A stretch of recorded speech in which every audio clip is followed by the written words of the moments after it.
A service of KIBMradio.com, the Internet's home for an all old-time radio.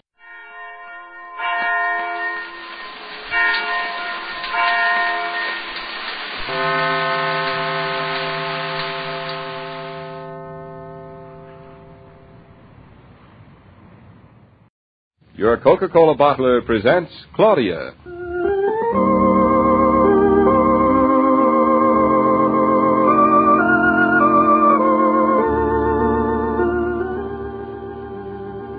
Claudia, based on the original stories by Rose Franken. Brought to you, transcribed Monday through Friday, by your friendly neighbor who bottles Coca-Cola. Relax, and while you're listening, refresh yourself.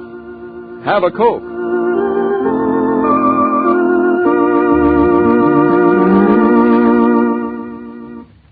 And now, Claudia.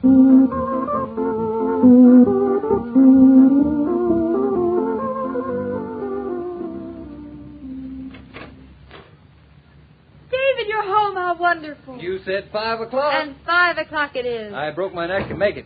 Everything better be ready. Everything is ready. Fritz is coming to help with the bags. They're all in a bunch in the living room. Well, how does it feel to be moving into your own apartment, Mrs. Norton? Marvelous. Most marvelous thing that ever happened to me. Most? Next to getting married, of course. Oh. So now we gather up our small caravan, and in the dimming light of afternoon, we take leave of the beautiful land of apartment 2E. Turning our face to the sunset, we say goodbye to the natives. Goodbye. Goodbye. Goodbye. Goodbye. Goodbye. What did the natives David, say? you're... I was up in the apartment this afternoon and the sun was coming in and... Oh, it looked beautiful. Beautiful and empty. Wish it had looked empty. It was full of painters' buckets and brushes and ladders and canvases and stuff. Is that all? Didn't the beds come? The mattresses and the box springs came. Of course, we have our chairs, so we're practically set. We can move right in. Oh, yes, pots and pans arrived, too. How'd the painting look? I loved the colors we picked. It was hard to tell how it was wet, and the colors underneath kept peeking through. There were 2 painters, a tall one and a short one. Were they almost finished? They didn't look almost finished to me, but they promised they would be by 5. I think I'll call Mama. What for? Why don't you ask her to come and watch for herself? She offered, but I said no. She'd want to do all the work of unpacking and putting away, and she'd get all tired out. We'll have her come over later tonight when it's all set. That's all right. Wonder where Fritz is. He'll be along. Oh, the new tenant's coming in at 6. I hope he likes it here. He's only a man. What's the matter with that? I mean, he's not married. I don't see how a man lives in an apartment not married. Lots of men do. Poor things. I suppose they have to live somewhere, though. Hello, Mama. We're all set to go any minute. You know it's clean here. You saw it. How could I mess it up in an hour? Listen, will you come over later? We'll call you from upstairs when we're in. Give her my love. David says give you his love. Oh, there's Fritz now. Goodbye. And be good. You answer it, and I'll go put on my hat and coat. You don't need to. You're just moving upstairs to the 12th floor, remember? Oh, Fritz. We're all ready for you. Mr. Norton, I don't know how to tell you. Hello, Fritz. We're right on schedule. Mrs. Norton, the painters, they are not finished. They aren't, but they promised, David. They promised. Now, what happened, Fritz? I was up there this afternoon. They said they'd... One had to go home. Oh, go home in the middle of the afternoon? The tall one or the short one? The short one. Oh, the short one. He was the only good one? How much did they get done, Fritz? The bedroom almost, the living room almost, the kitchen and the hall. That's about as much as they'd done this afternoon. Is any of it dry? The hall is wet and step ladders and paints all over. It always happens, especially these days. What can you do? Can't people do something? They haven't been able to so far. They promised they finish tomorrow, Mrs. Norton. They'd better. I'm not going to live with 2 painters. Well, I guess we might as well get started. Now, where will you go? Upstairs, of course. Where else? But you can't go upstairs to move in now. Why not? We won't touch anything. And if the kitchen's finished, we can put all the bags in there. But, darling, the smell of paint is terrible. Oh, don't I know? And the heat is off, and the windows, they must all be closed. Why must they be? So the paint won't get all sooty before it's dry. Oh. Well, we'll just have to smother, that's all. Not the way I expected to move, but it can't be helped. Mr. Norton, I don't think that... I don't think so either, Claudia. We cannot move into that apartment tonight. I don't mind a little paint and stuffiness. Really, I don't. Well, I do. Besides, the painters come in early. All these boxes and bags and beds will be in the way. We're not moving tonight. That's impossible. Impossible or not, we'll have to. We can't stay here, can we, Fritz? Not here. The lieutenant called. He will be here at 6. I'm so sorry, Mrs. Norton. Oh, it's not your fault, Fritz. And don't give it a second thought, Fritz. We'll be out of here long before 6. Well, you leave the bags, Mr. Norton. I will put them downstairs in the storage. Fine. They'll be right here in the living room. Well, I come back up. Well, goodbye, Fritz. Bye, Fritz. Bye.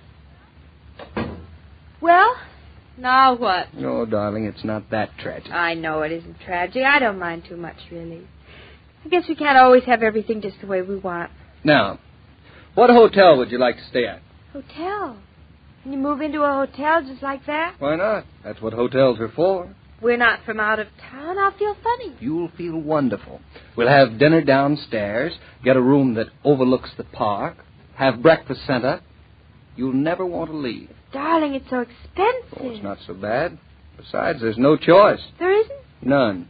Well, we'll be kind of exciting, like another honeymoon. A short one. Short but sweet. Oh, I wish I hadn't packed my best nightgown. I'll buy you another one on the way. And a pair of slippers and a lacy negligee. Anything you want. This is your night, Mrs. Norton. We're celebrate, not moving. It's a date. Quick, call the hotel, David. All right, now let's see. I'll call the Gorham. The Gorham? David, you don't have to lose your head. The Gorham it is. For my wife, the best. I know the number of some of our best out-of-town clients go there. Hello. Room clerk, please. Thanks, I'll hold on. David, I just thought of something. You can't get rooms in hotels these days. That's just a rumor. You can always get one room and a bath. Well, I hope you're right. Oh, hello. I'd like to make a reservation for a room and a bath for tonight. What's that? No, not for a week from tonight, for tonight. Oh. No, I don't care to send my bags and wait in the lobby. Thank you. Can you suggest any other hotel that might be able to take us in? Can't, eh? It's as bad as that. Well, goodbye. No room? He says people are sitting up in the lobby. Oh. Well, here, give me that book. I have an idea. Try and sound as if you're from out of town. Maybe that'll help. Any special part of the country? Just sound distinguished. Well, that's a big order. The Slater. Here we are. I should have called the Slater in the first place. They've got thousands of rooms, and they pride themselves on their hospitality. David, it's getting to be almost 6 o'clock. Now, don't rush me. Hello? Slater Hotel? Kindly connect me with the room clerk, please. I desire to make a reservation for my wife and myself. With a bath, please. It's working. Will you be able to keep it up all night? Until we get in that room, I will. Hello? Oh, hello. This here is Mr. Norton. Mr. Gaylord Ravenel Norton. I desire to make a room reservation for myself and my wife with a bath for this here evening, please, sir. What's that you say, sir? Well, sir, it's either tonight or it's never. Is this northern hospitality? Well, you come down south, son. Now, come now, son. Certainly you have one room in that big hotel.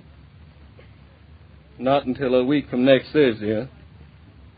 No, I don't want a room a week from next Thursday. I want it tonight. Oh, you'll take a reservation, huh? My name? Senator Claghorn, son. Senator Claghorn. What's the matter with us, David? Doesn't anybody love us? Well, they love us all right. They want us to sleep on a park bench.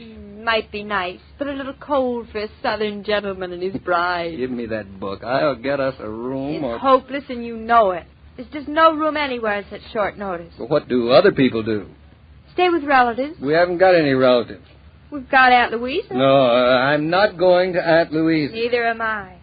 But why not Mama? Mama? What does she have to do with this? Everything. She's gotten rid of the extra bed and is getting the sofa covered, so we can't stay there with her. All right, then. We can't stay with her, but we'll not go to Aunt Louisa's. David, listen to me. We will go to Mama's and send Mama to Aunt Louisa's. Why should Mother have to stay at Aunt Louisa's if I don't want Now, to? you leave this to me. Mama won't mind, I know it. As a matter of fact, she'll probably enjoy it.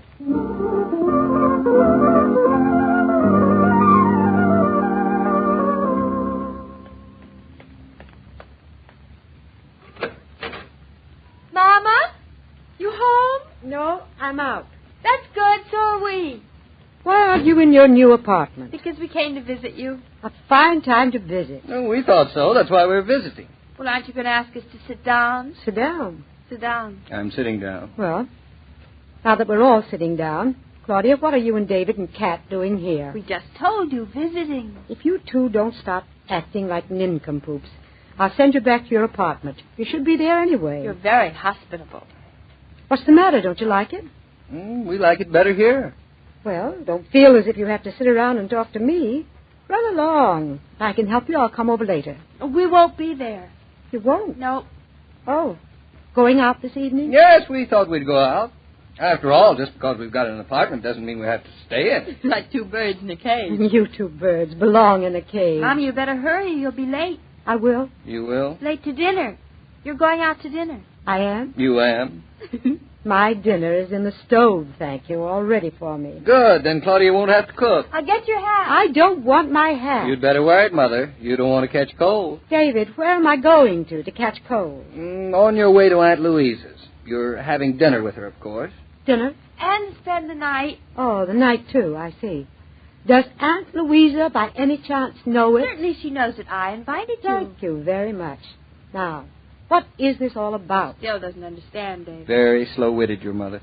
Explain to her. We are orphans in the night, Mama. If you do not open up your big heart to us, we will have to sleep on a park bench. The painters liked the apartment so much they decided to stay another day. You're out of one apartment and not in the other. See, she's not so slow-witted, David. Just takes a little time. You've decided to come home to your poor old mother's doorstep. And then send our poor old mother over to Aunt Louisa's doorstep. And what's the matter with your going there? Aunt Louisa has asthma, and we have Shakespeare. And there's not a hotel in New York that'll have us. I wish we could invite you to stay with us here, but we haven't got the room. I wouldn't spend another night with you two for $1 million. David, give her $1 million. Have you got a blank check, Mother? You better hurry, Mom. It's getting late. Remember, you're invited for dinner. And we're invited for dinner tomorrow night. Serves you right. Well, of all the ingratitude. Here's your hat. Claudia, stop messing my hair. Looks nice over one eye. Not your hair, your hat. Here's your coat. Put your chin up, Mother. I'll button it. Not your chin, your coat. Get away from me. We're only trying to help. I'm going. I can't get away fast enough. Mama, call us when you get there. You don't feel as if we've driven you out. Oh, no. Why should I feel that? Well, you just might. Good night, Mama. Don't cross the streets when the lights are green. And oh, Mama. What now? I've got an idea. Why don't you come over here for breakfast in the morning? Yes, don't stand on formality. Just drop in, Mama, as if the place belonged to you.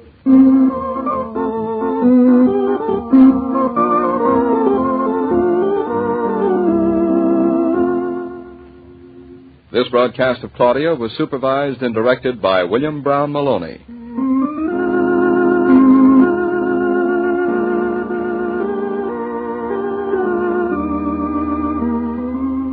Unless you're so busy that you can't get out of the house, you'll certainly do a large part of your Thanksgiving marketing today to avoid the last-minute rush. When you're buying the food and fixins, don't forget to ask for that case of Coca-Cola, which plays such a large part in all gala days. And remember, you can shop refreshed if you take time to stop at that familiar red cooler for a delicious ice-cold Coke.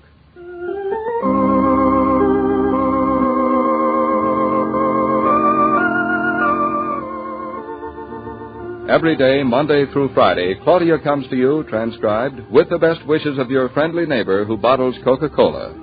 So listen again tomorrow at the same time. And now this is Joe King saying au revoir, and remember, whoever you are, whatever you do, wherever you may be, when you think of refreshment, think of Coca-Cola. For ice-cold Coca-Cola makes any pause the pause that refreshes.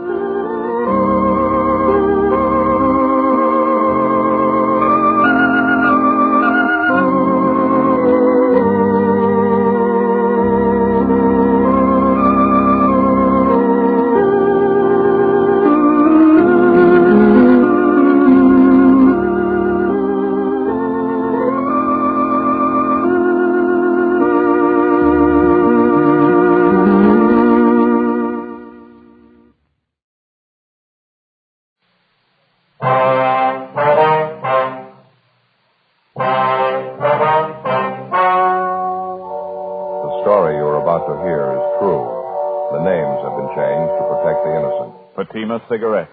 Best of all king-size cigarettes brings you Dragnet on both radio and television.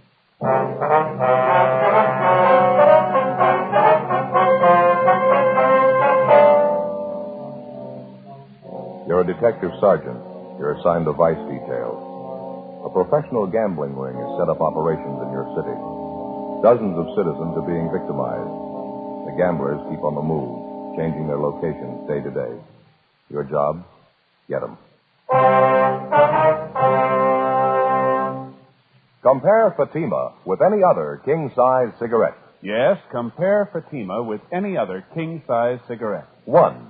Fatima's length filters the smoke 85 millimeters for your protection. 2. Fatima's length cools the smoke for your protection. 3. Fatima's length gives you those extra puffs, 21% longer than standard cigarette size. Fatima gives you more for your money. And in king-size Fatima, you get an extra mild and soothing smoke, plus the added protection of Fatima quality. Buy Fatima in the bright, sunny yellow pack. Best of all, king-size cigarettes.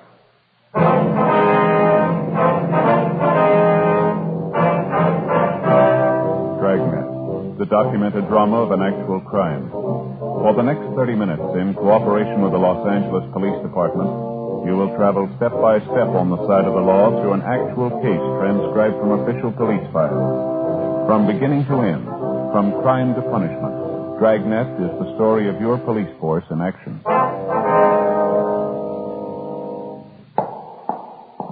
It was Monday, February 9th. It was foggy in Los Angeles. We were working the day watch out of vice detail. My partner's Bill Lockwood. The boss is Lieutenant Bingham. My name's Friday. It was 4:20 p.m. when I got to the second floor of the old Central Jail building. Vice detail. Hi, Bill. Hi, Bill. You show up yet? Yeah, waiting in the next room. Oh, fine. Did you talk to him yet? No, he just came in a couple of minutes ago. Figured I'd wait for you. Well, how's he seem? Sober? He looks like he's off the leash? Yeah, he looks pretty good. Shaved, cleaned up a little. Fine. Dave, how are you? Oh, hiya, Friday. Thought I'd drop by and see. Remember you were talking to me last week about that thing. You hear anything, Dave? Yeah, I think I might have something for you. I think it's what you're looking for. Tried to get you on the phone last night. You weren't in. Well, you should have left a message. Oh, I didn't want to do that. You know how it is. Guess I shouldn't even be coming up here like this. You got some kind of a permanent address, Dave? Phone number? Someplace we can contact you? No, I'm still floating around a little. Mm-hmm. Now, about this thing we were talking about, what'd you hear? I picked up a little chatter. I think it's what you want. Say, you fellas had your coffee. I haven't had mine. What do you say? Okay, how about the place down the corner? Fine with me. All right, if you want to check us out, Bill, tell him we'll be back in about 10 minutes. Yeah, fine. Thank you. All right, Dave, we walk this way. Okay. You're looking pretty good, Friday. World treating you okay? Well, I can't complain, I guess. Go ahead. Guess we better wait for your partner, huh? What's his name? Lockwood. Oh, yeah, sure. Skipper's got something for us when we get back, Joe. All right. You're looking pretty good yourself, Lockwood.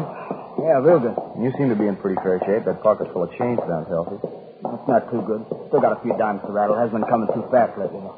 Mm-hmm. You still setting pins down there at that bowling alley? Yeah, uh-huh. A lot of help hanging around, though. We really got to hustle for it. That's so. Oh, yeah. A lot of the alley's changing over to those automatic machines, you know? Mm-hmm. Quite a few guys out. A lot of the machines can set pins better than a man can.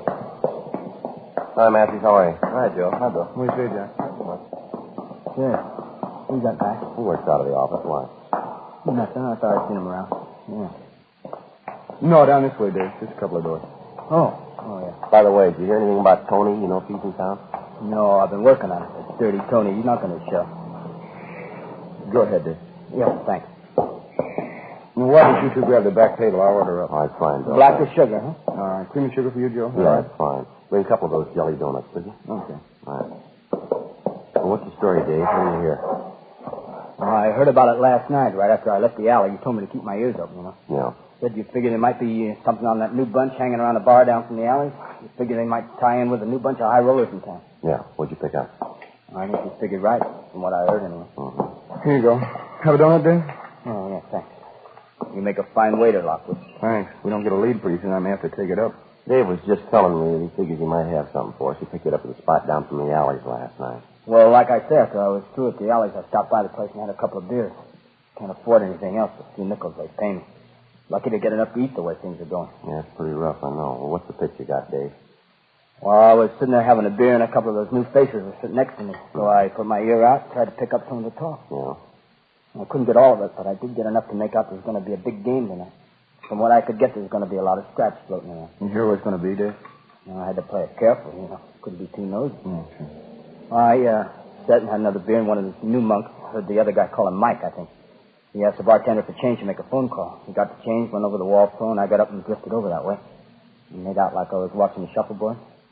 I caught some of his talk. Yeah, what was that? Well, he was talking about some big game tonight. I heard him say to the guy on the other end not to show up before 11:30. Did you get an address? Yeah, Said he'd be back of an empty store building down on Gibbons Avenue. You get a number? 9122. What was that again? 9122, is that right? Yeah. Gibbons, huh? Yeah, I'm pretty sure. As soon as I got out of the place, I wrote it down. Wait a minute. I got it. Let's see. Yeah, 9122 Gibbons. Okay. Now, this fellow that made the phone call, you say his name was Mike, is that right? Yeah, that's what I heard his partner call him. He's kind of a short guy, like 35, 36 on the fat side, black hair. Mike Filmer. You know him? Yeah, we've had an eye on him. Thought he might figure in. Not about the size of it, Dave? That all you heard? Yeah, that's about it, Friday. As soon as he finished the phone call and his partner left, I finished my beer and left, too. I had to. Couldn't afford another one. Real tough these days. Yeah, well, thanks a lot, Dave. Really appreciate it. Well, don't mention it. You've always done all right by me. Donut sure tasted great. Still hungry. The way I feel I could take on a 3-inch steak. I'm sorry things aren't better for you, Dave. How about a 10 spot? Will that help you any? It sure will, Frank. Thanks a lot, huh? You really can use it. Well, I'm glad to help you. You're always helping us. You sure make it nice. I mean, you make it nice and easy on a guy. How do you mean? Well, it's always there first. I never have to come right out and ask. Okay. Good, though. You always get the pitch, don't you?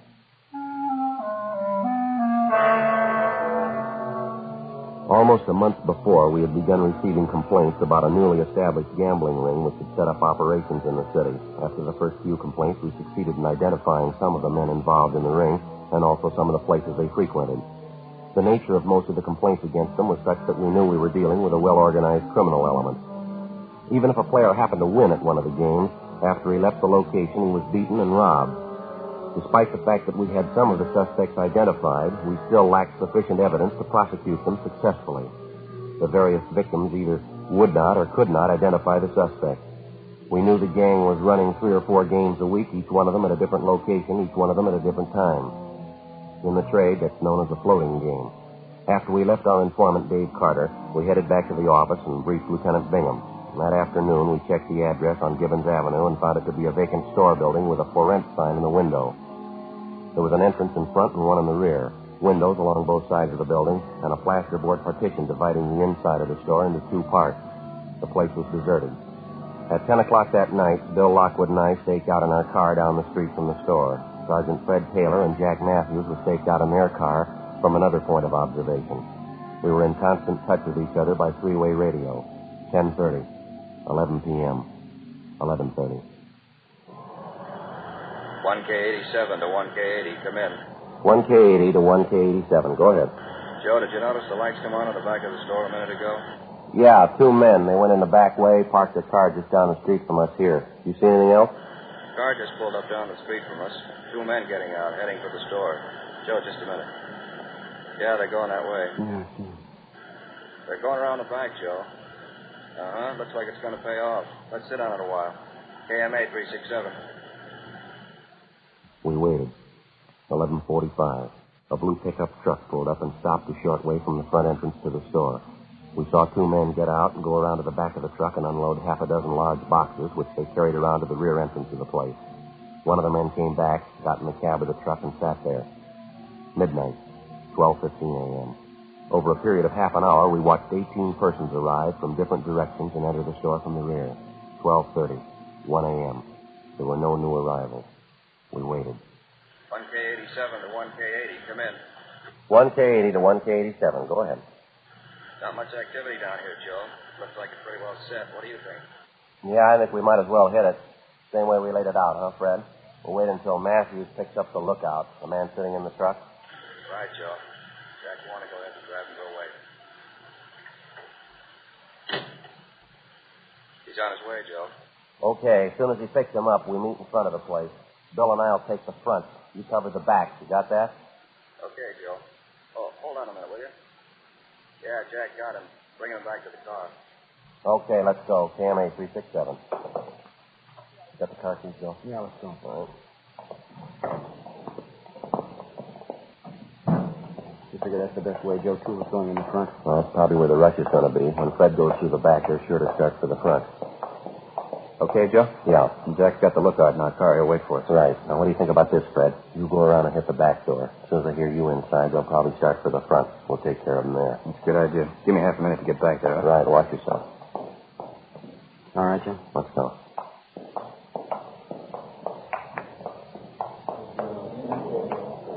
We're still going, not wise to it. Yeah, let's hold it right there. Police officer, you're under arrest now. Hold it right there. Come on, Bill. Let's hit it. Back, Joe. Yeah, come on. All right, get back there, Walter. Get back. Police officer. Come on, back against the wall. Going out the window, Joe. Fred. I think get back against the wall, all of you. All right, I'll cover him. You get back and see what happens to Fred. Right. All right, mister. With the rest of them there. Back against the wall. All right, I'm going. What's the beef about anyway? Just All right, all of game? you. Turn around. Face the wall. Put your hands against the wall. What's the pitch anyway? Treating us like a bunch of thieves. You're just having a little fun. No harm done. Joe. Yeah, did you find Fred? What happened? He's been shot, hurt bad. Matthews is in with him now. I'll call the ambulance. Get some help. All right, you two. In with the others. Back against the wall. What's the beef? Sure, a big noise about nothing. We're here to play little cards, friendly games, just $1 limit. Nobody ever gets hurt. We're all friends. Is that why you carry guns? 1:20 a.m. The ambulance arrived, and Sergeant Fred Taylor was taken immediately to Georgia Street Receiving Hospital in a critical condition. He'd been shot twice through the upper portion of the chest. He'd been unconscious from the time of the shooting. Who the assailant was, we had no idea. The crime lab arrived at the scene and began their preliminary investigation. Meantime, homicide officers had arrived, and all units in the area were assisting in the investigation, making a house-to-house canvass and checking all backyards, alleys, and unoccupied buildings for possible suspects in hiding. Out of the total number of men present in the store at the time of the shooting, Bill and I had been able to detain 9 of them. The remainder had either scrambled out side windows or the rear door and then apparently made their way over back fences. The 9 we did get were taken downtown for interrogation. All of them had been searched, but no weapons had been found. Bill Lockwood and I remained at the scene assisting the homicide officers. 2:05 a.m. An additional 4 men who'd been present at the gambling game that night were picked up in the area, transported downtown, and held along with the other 9 at homicide detail. 2:20 a.m. Bill and I were called downtown to assist in the questioning. We got nowhere with the first 3 suspects. It was the same with the 4th. You expect us to believe that, Mike? Well, it's the truth. I don't know anything about it. Now, look, Mike, let's put it on the table, huh? We listened to your line of chatter down at the store when we made the pinch. We heard it all. Now, let's get on to facts. I told you everything I know, no different than the other guys you picked up. I heard there was going to be a game tonight, so I came down. Who'd you come down with? How'd you get there? I drove, came by myself. Where'd you park your car? About 2 blocks away, a little alley there. By a gas station. You're a liar, mister, and you know it. Well, it's the truth, so help me. If I knew there was going to be trouble, I wouldn't even have showed up. I'd play a few cards, sure. I don't go in for heavy stuff, though. I haven't got anything to do with the game. You're a liar. You can't say that. Now, you show me where I've lied to you. Tell me. We were staked out on that place tonight, Mike. It was a little past 11:45. You drove up in a blue pickup truck. Another man was with you. You were driving. Oh, no, you got it wrong. No, we haven't got it wrong. You parked that truck about 10 yards down the street from the front of the store. You got out first. The other man followed you. You unloaded 6 large cartons from the truck. Some of the equipment we found in the store. You took it around back and into the rear door, didn't you? You got it wrong. It wasn't me. It couldn't have been me. Come off it, Mike. The man you were with, we've got him down the hall. The other officers have talked to him. They gave him the straight story. But I didn't come with any other guy. Now, will you listen to me? I knew some of them there. I'll admit that. I came by myself. Now, you listen to me, mister. You get this through your head. Get it once and for all. This isn't a gambling beef anymore. Somebody's been shot. He's been hurt bad. Well, that's not my fault. I didn't shoot him. I don't know anything about it. You know more than you're telling. You lied about coming there in that truck. We saw you. Something else. The truck's been checked out. It's registered in your name. Now, you come up with an answer for that one fast. Well, I don't get it. Maybe my truck is down there. If it is, I don't know how it got there. You're in a jam, Mike. This isn't any misdemeanor rap. I think the sooner you realize that, the better it's going to be Look, for you. You don't have to tell me it's serious. I know that. Now, what do you want from me anyway? You know what we want. You know the answers, and we want them. You're part of that gambling setup. We know that. We know who was there tonight. Everybody. We want the names of every one of them. Now, either you got the answer to that shooting or somebody in that crowd had. We're going to get the answer, Mike. Don't make any mistake about it. We're going to get it. Now, what do I have to say to convince you you're talking to the wrong guy? Not according to the man they got down the hall, the one in the pickup truck with you. He gave us the whole story. You hired him to help you tonight. You were going to pay him $20. He helped you haul the equipment to the store, and he was supposed to be the lookout at the front door. It ties in all the way. How about it? All right. Now, you've been calling people liars, huh? Well, he's the liar. The whole lousy story is nothing but a lie. All right, keep quiet. Friday talking. Oh, yes, sir. Oh, all right. Yeah. Yeah, okay, thank you. Now, you listen, Mike. Here's a piece of advice. You make up your mind. Now, how do you mean make up my mind? I'm trying to cooperate. You don't believe me. I'm trying to help you out every way I can. I'm only too glad to give you a hand. I know you got a tough job. You got my... Now, don't you worry about us, mister. From here in, start worrying about yourself. You're going to do a lot of it. I don't know what you're talking about. That policeman, he just died.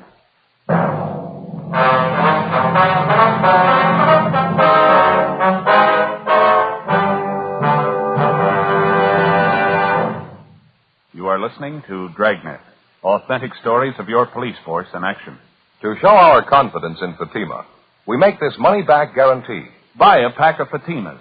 Enjoy Fatima quality, extra mildness, and superbly blended tobaccos. If you're not convinced Fatima is better than the king-size cigarette you're now smoking, just return the pack and the unsmoked Fatimas by August 1st, 1952, for your money back plus postage. Fatima, Box 37, New York 1. Prove Fatima quality yourself. Compare Fatima with any other king-size cigarette. 1. Fatima's length filters the smoke 85 millimeters for your protection. 2. Fatima's length cools the smoke for your protection. 3. Fatima's length gives you those extra puffs, 21% longer than standard cigarette size. Fatima gives you more for your money. And in king-size Fatima, you get an extra mild and soothing smoke, plus the added protection of Fatima quality. Ask your dealer for Fatima in the bright sunny yellow pack. Best of all, king-size cigarettes.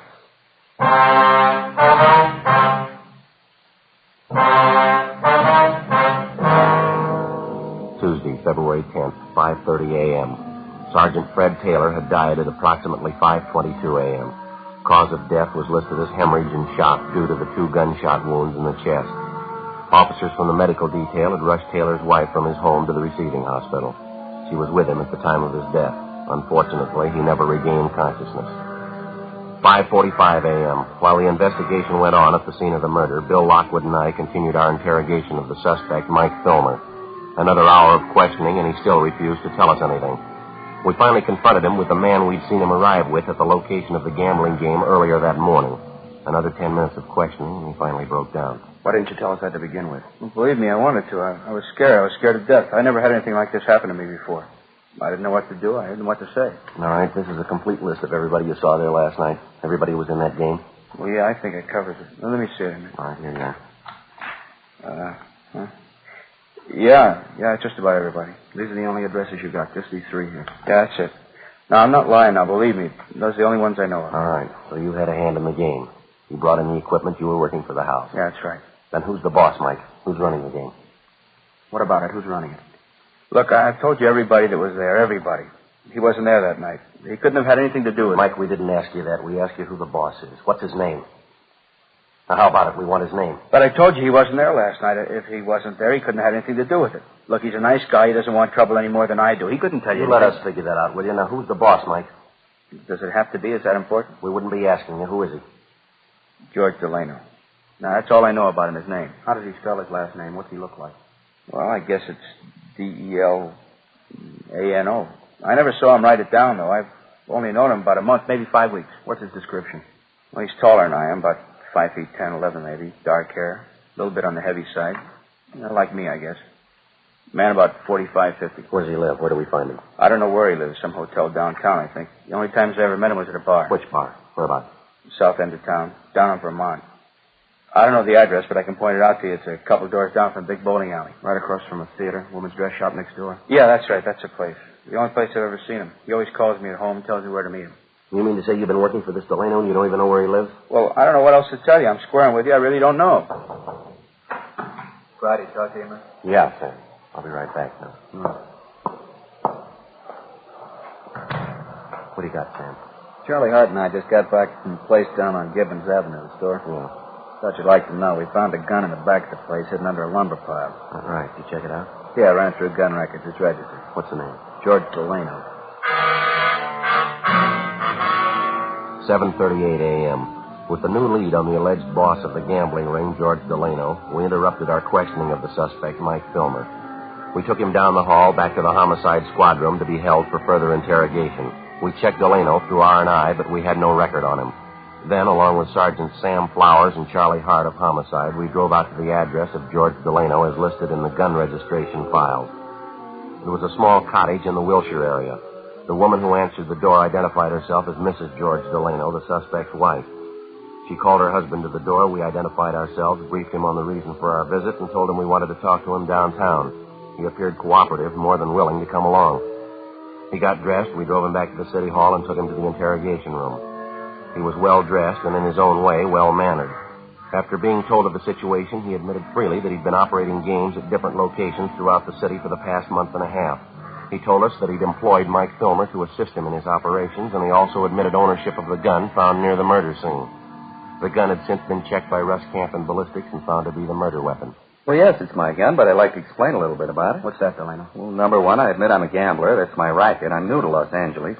I even admit I've been working a few games, but I'm no murderer. I wouldn't have any part of it. You said you were going to explain about the gun. Now, what about it? Now, look, I'd like to fill you in on everything, officers. I got nothing to hide from you. I'll tell you everything. Now? When I first came to this town, as I say, it's been about 5-6 weeks, I made a few connections, and I started running these games. For the first couple of weeks, everything went fine. No beefs, everything was fine. All I had to do was dodge you fellas, and then the trouble started in. How do you mean? You mind if I have a smoke? I'm a little upset. All right, go ahead. You care for one? No, thanks. Yeah. I want to fill you in from the start. I want to clear this whole thing up. Yeah, that's what you said. Yeah. Well, as I told you, first few weeks, everything was fine. Then one night when the game was just about ready to break, a couple of punks came in, held us up. They cleaned everybody in the place, made a big haul. When was this? Where did it happen? Down on the east side. Punks took us for everything. You know how it is. Couldn't make a report to you. I just had to take it, cover the losses myself. Yeah, now how about that gun? I'm coming to it. This thing happens, and I figure that's the end of it. But no, a couple of nights later, they hit again. I still can't squawk. I have to stand the losses. Another couple of nights, they knock us over again. Couldn't do a thing about it. Losing money. All right, we've heard all that. That's your racket. You can expect it. All we want to know is about that gun. Now, what's your story? I told you I was coming to it. After the third time they reached us, I hired a guard. Somebody stand watch outside in case of another stick-up. It's the only thing I could do. Yeah? Well, so I hired some guy to stand guard on the game. Loaned him my gun in case there was any trouble. And you told him to use it in case there was trouble. Yeah, that's right. How about a raid from the police? You tell him to use it for that? No. Matter of fact, I made a point of telling him about that. All he was supposed to use the gun for was just to fire it up in the air, maybe scare those punks off and warn the guys inside at the same time. We'll talk about that later, Delano. We want to know who had the gun last night. Well, the guard did. I told you I loaned him the gun. Who's the guard? What's his name? Where do we find him? His name's Jake. A friend of mine got him for me. See, Jake's Gleason. That's his Gleason. Where's he live? Couldn't tell you that. I don't know. I always contacted him at a bar in South Vermont, place I go quite a bit. Be a little too early to catch him there now. What do you know about this Gleason? What's he look like? I don't know. I haven't seen him much. I guess you'd say he's about 32, 33. Kind of light brown hair, tall. Ex-con, I think. Either he told me or somebody told me he did time. You knew he was an ex-con and you gave him your gun. Well, yeah, but I didn't tell him to shoot anybody. I made a point of telling him that. The dumb jerk, especially shooting a cop. All he was supposed to do was fire up in the air if those punks came around, scare him away. To help me, that's the only time he was supposed to use the gun. I told him that. Not much of a story, Delano. Can you prove it? Sure, I can prove it. You can ask Mike Filmer. He'll tell you the same thing. You can ask Gleason himself. The dumb jerk. Mike said he wasn't too sharp, a little punchy, wasn't quite right in the head. What's that? I said he was a little punchy, wasn't quite right in the head, Gleason. You mean you met him in a bar? You didn't know anything about his background. You knew he was an ex-con. You had an idea he wasn't too sharp. Maybe he wasn't all there. Is that right? Yeah, that's about it. And you put this man in the spot where you knew he'd be in trouble, and then you gave him a gun. Is that right? How about it, Delano? What are you looking at me for? I told the dumb jerk what to do. I didn't tell him to shoot anybody. Punch drunk boozer. Yeah. It's truth. I didn't have a thing to do with it. I hired the guy, that's all. It's not my fault.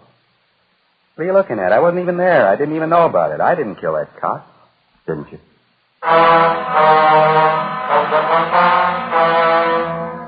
9:23 a.m. We continued questioning George Delano. He told us that he'd instructed Jake Gleason, the ex-convict, to stand guard at the rear of the store where the gambling games were held.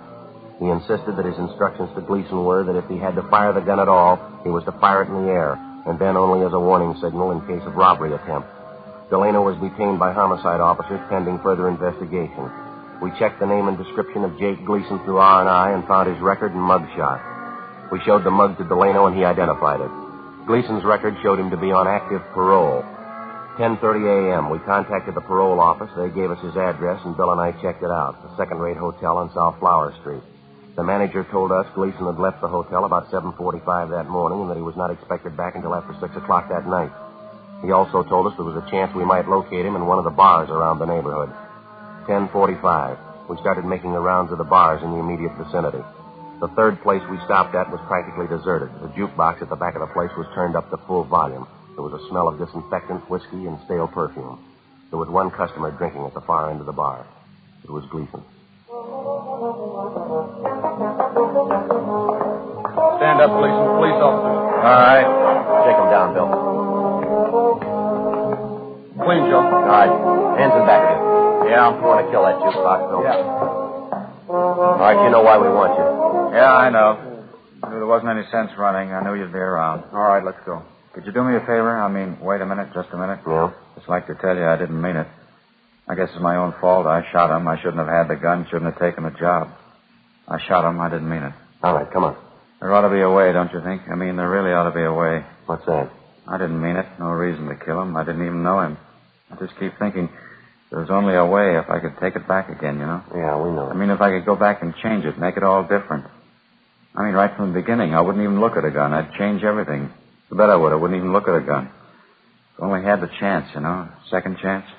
There ought to be a way. Second chance. You started with a gun, Jay. Yeah? You never had a first one. The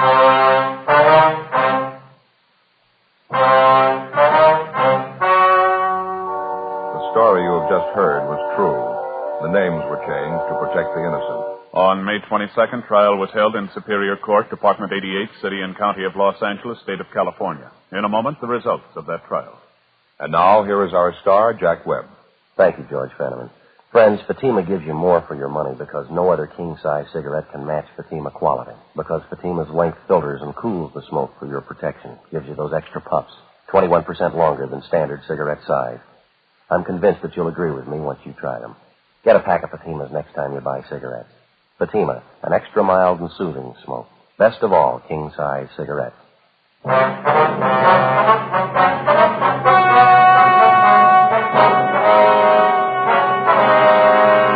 Jacob Allen Gleason was tried and convicted of murder in the first degree and was sentenced to a life term in the state penitentiary. George Delano, Mike Filmer, and all other principals were found guilty of violating the municipal code 43.01, gambling, and received sentences as prescribed by law. George Delano and Mike Filmer were sentenced to 6-month terms in the county jail. Others received proportionate sentences. Ladies and gentlemen, Mr. James Fox, Director on the Executive Board of the Mystery Writers of America. Tonight it is with a great deal of pleasure that I, speaking for the entire membership of the Mystery Writers of America in all fields, present the Edgar Allan Poe Award for the second consecutive year for the finest radio presentation in its class, Dragnet. To you, Jack Webb, and your fine group of technicians responsible for the overall production of Dragnet, we present this statuette of one of the immortals in the field of mystery, Edgar Allan Poe. Thank you very much, Mr. Fox, and thanks also to the membership of the Mystery Writers of America. And standing by to receive his award, also for the second consecutive year, as the outstanding radio writer in his field, and for the consistent job he does on Dragnet, Jim Moser. Here is your statuette. Thank you very much, Mr. Fox. Ladies and gentlemen, it's seldom indeed when the writer of any radio show receives his just and due acclaim. It's with the greatest of pleasure that we accept the Edgar Allan Poe Awards, as it is primarily a writer's award. All of us who have had a hand in bringing Dragnet into your homes each week are proud of our writer, Jim Moser. For as anyone in radio will readily go on record by saying and knowing that you're only as good as the script you read. So it's with deep gratitude that we receive the MWA Award, which best illustrates and confirms the high opinion which we all hold of our writer, Jim Moser. Thank you, Jack, and I'd like to express my special appreciation to our technical advisors from the Los Angeles Police Department, without whom none of this would be possible.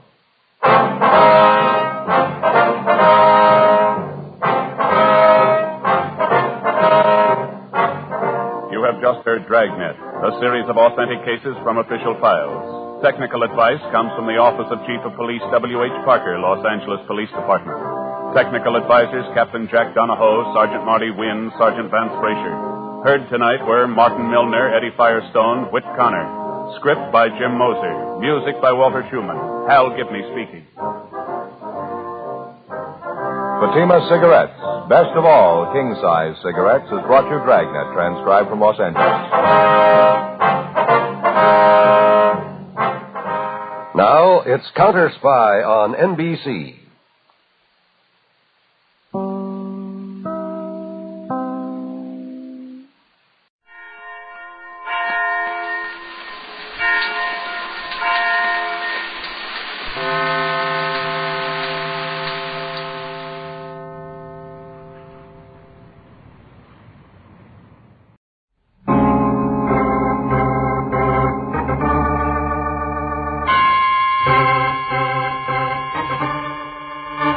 My name's Regan.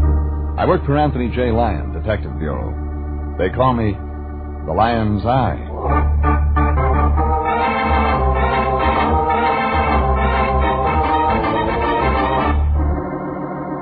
Sunday at 8:30, and CBS brings you Jeff Regan, Investigator, starring Frank Graham as Regan with Frank Nelson as Anthony J. Lyon.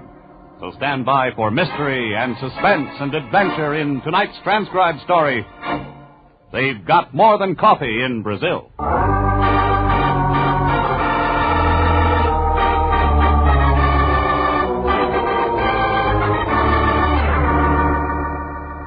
Her name was Irene Centino. The lady from Brazil, the Lion called her. He figured it for an easy trace job, something for missing persons.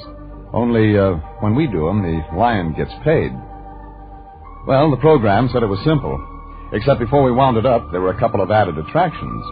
A doctor who didn't do any doctoring, a nurse with a built-in temperature, and a couple of blackouts that were meant to be permanent. And guess what? In that last part, I was supposed to be the star. Anyhow, it all began late last Monday. I was home. My boss, Anthony J. Lyon, knocked on my door. I opened it, and that's when I made my first mistake. Jeffrey, I'm glad I found you in. I'm just on my way home from the office. You could have kept on going. I'm out of bourbon. Oh, now, Jeffrey, I didn't come by just for that. You got anything else? Nope. All right. As a matter of fact, I want your advice, Regan. Cut out starches and get some exercise. Yes. What else? Yeah, what would you do if you traveled 10,000 miles just to see your sister and then couldn't find her? I'd give up the search. You would? Why?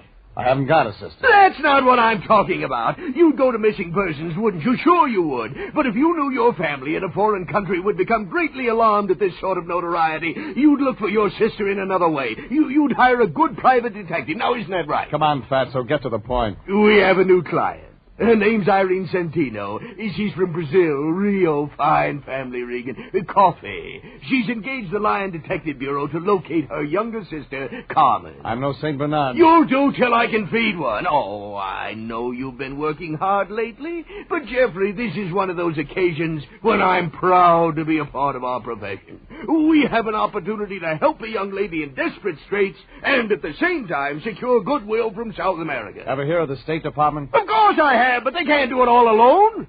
It's up to individual citizens to take responsibility, too. And that's the only reason you want me to find her sister? Absolutely. Now, Miss Centino is taking an apartment at this address. Here, go see her, comfort her, let her know the Lion Detective Bureau and the United States of America will do everything possible to locate her lost sister. That all? That's enough. What'd she pay you? $200. Yeah. That's a lot of green to get in advance. She insisted. She's very anxious to find that girl. Well, watch out her check doesn't bounce. It won't. She paid cash.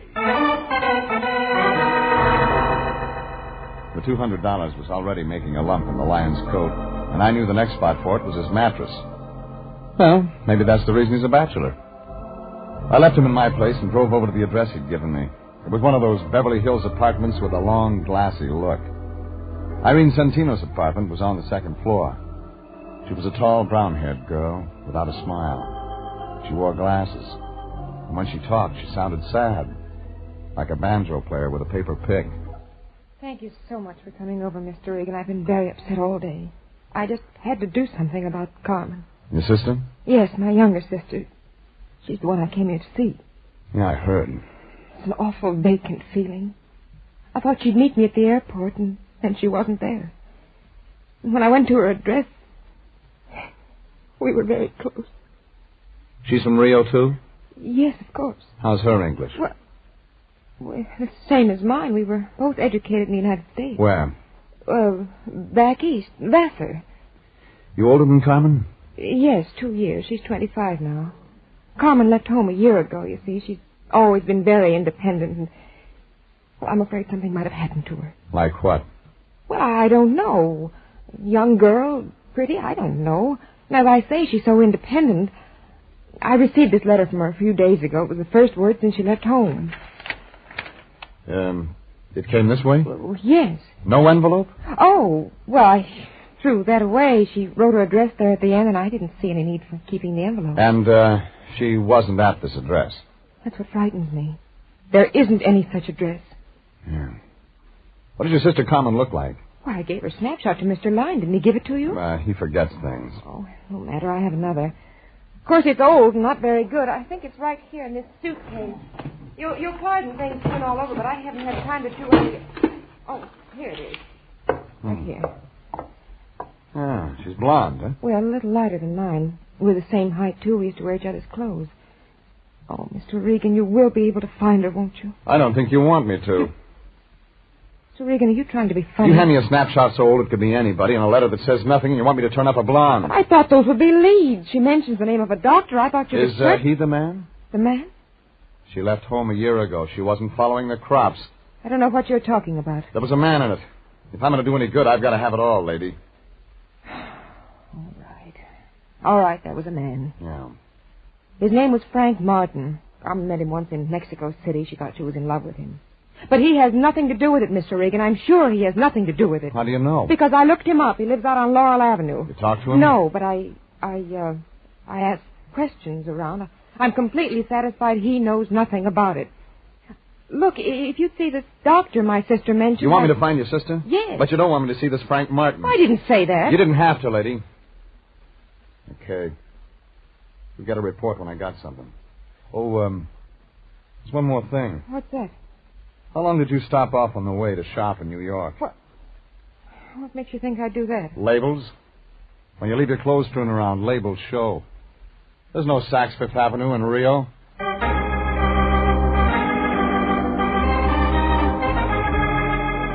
When I walked out, her mouth was wide open like she was trying to scream. Only nothing came out. I hung around the door outside for a minute to see if she'd use the phone. But when nothing happened, I looked up Frank Martin in the city directory and drove over to Laurel. A 2-story apartment building the color of a bride's blush. It was wrapped around a swimming pool, too small for people, too big for birds. Martin's name wasn't on the mailbox, so I tried the manager's door. His voice sounded like a beer truck in low gear. Well, come on in, Pilgrim. You don't know me, do you? I just got here. I played the Palace in 26. Oh, them was the days. Write it up. Sell at the movies. Oh, them slobs. Central Casting ain't called me in 4 years. You got a card? AFRA, SAG, and the Musicians Union. I play the French horn. And none of them call me. Now, I figure it's television. No union yet, but... by the way, what are you doing here, buddy? Looking for a man named Frank Martin. Now, look, I like Frank. You got trouble, stay away from him. He bruises easy. And you're just a mother to him. He's a nice laddie. Remember what I tell you, huh? Sure. Come on, I'll show you. Thanks. That's him.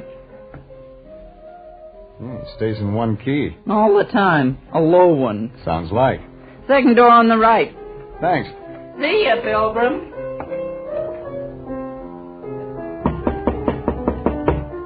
Come on in. It's unlocked. Your name Frank Martin?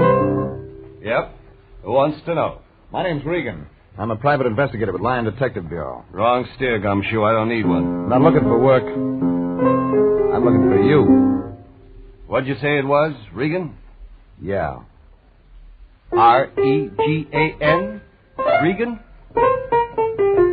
Regan. Just wrote that one. Cute, huh? I'm, looking for a friend of yours. A second ago, you were looking for me. Now you're looking for a friend of mine. Frank Martin never had a friend. Who are we talking about? Carmen Santino. Oh. How is Carmen these days? I don't know. Thought you said you were a detective. I did. You sound like an amateur. You sound like a guy with a chip on his shoulder. I sound like a lot of things. You trying to get tough, baby? The figure's why your name isn't on the mailbox. Yeah? Nobody'd ever write you. I'll, skip that, Regan. Who hired you to do what? Her sister's in town.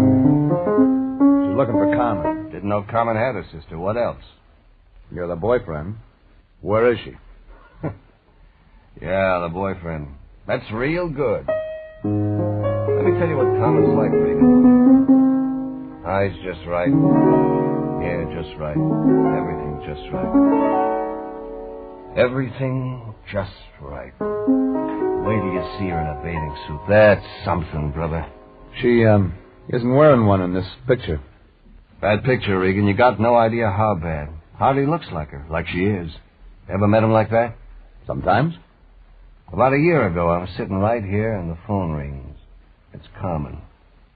You know, we talked about football. Marriage. We were going to be married, Regan, only she decided all of a sudden she didn't want it. Just like that. It was her idea. I haven't seen her since. You tried? Once. She moved. No forwarding address, that's all. Makes good story. But you don't believe it. Now, let me tell you the reason we broke up. It's a dilly. My hearing's good. Well, you heard about the happy couple, but the guy keeps getting loaded, can't lay off. This is different. Big switch. Carmen. Yeah. Yeah, Carmen. That's why she was seeing a doctor? Carmen seeing a doctor? Look, why don't you get out of here? Why? Because we don't like each other. The sister thinks something might have happened to Carmen. She's scared. Some of us are scared part of the time, and then somebody makes a lot of noise looking for somebody, then everybody gets scared. You scared, Regan? Yeah. Oh? About what? Carmen Santino. I might be looking too late.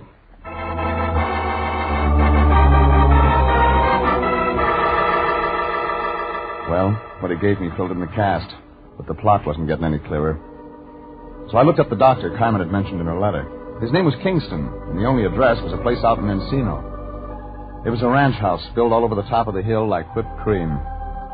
Figured he was getting over ceiling for his pills. I parked my car by the gate and followed the flagstones up to the front door.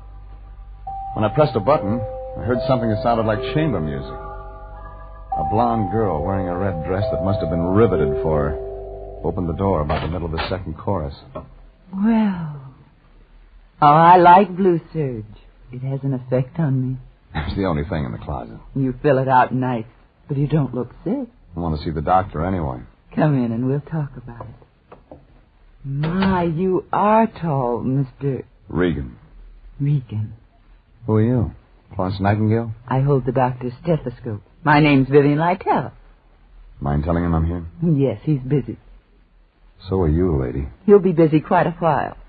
He just opened another bottle. Oh, I'm right on time. You're so eager. Oh, wait. Rex isn't sociable like me. He drinks alone.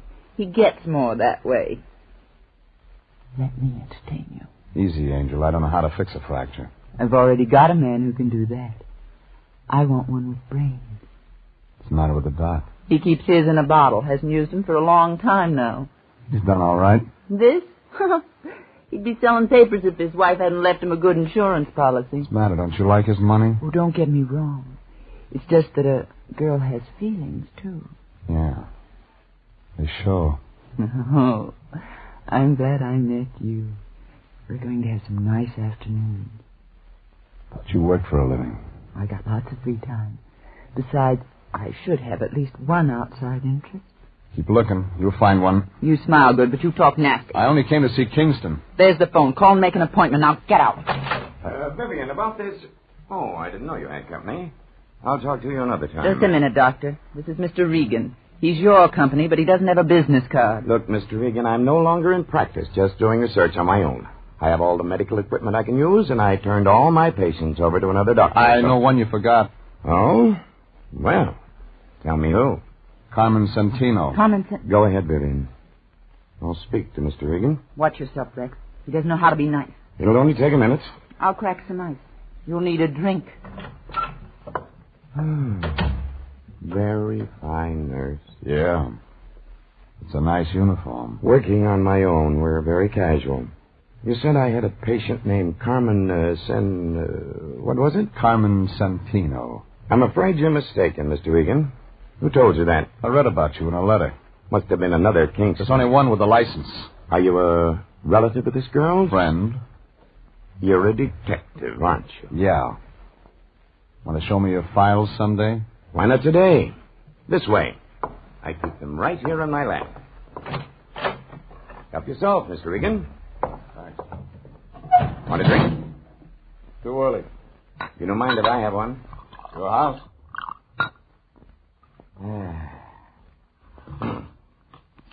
Find anything? Not under Santino. Could have used another name. That's possible. When was I supposed to have treated her? Oh, about a year ago, according to this letter. Yeah. There's a picture.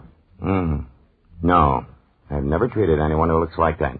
Sure? Positive. What was her illness? Might have had something to do with that stuff you're drinking. They, die from it sometimes. I see. You can't see it from this window, but just over the hill, my wife's buried. I had special permission from the county to bury her on my property. She was a great comfort to me when she was alive. I haven't been the same since she passed away, and Well, that's why I'm no longer in practice. I didn't ask for that. But you did, with your eyes. You're a strange man.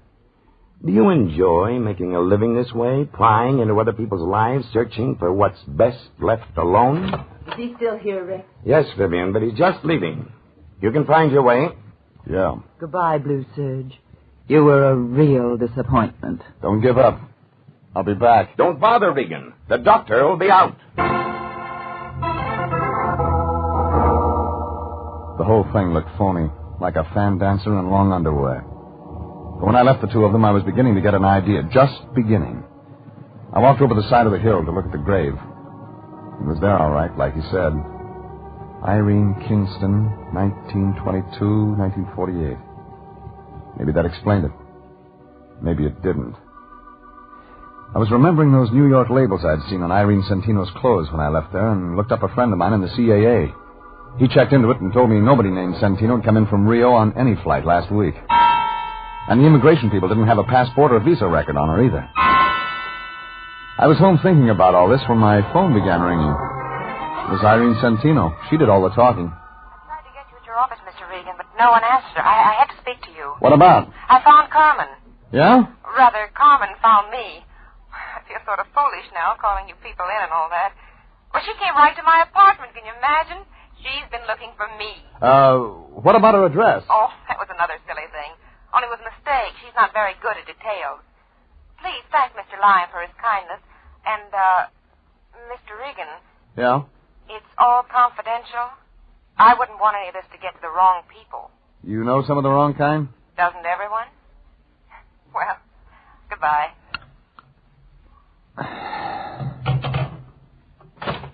Oh, Jeffrey, you run any expenses on the Santino thing? No. Good, good. It's all over. Well, how do you know? She just... It just came from missing persons. There's a cop there named Perini. Got an eye like an eagle. Talk sense. I had that other picture of the Santino dame with me. He took one look at it and opened up a file. What kind of file? Dead and unclaimed. What do you mean? The county buried her. Carmen Santino's been dead a year.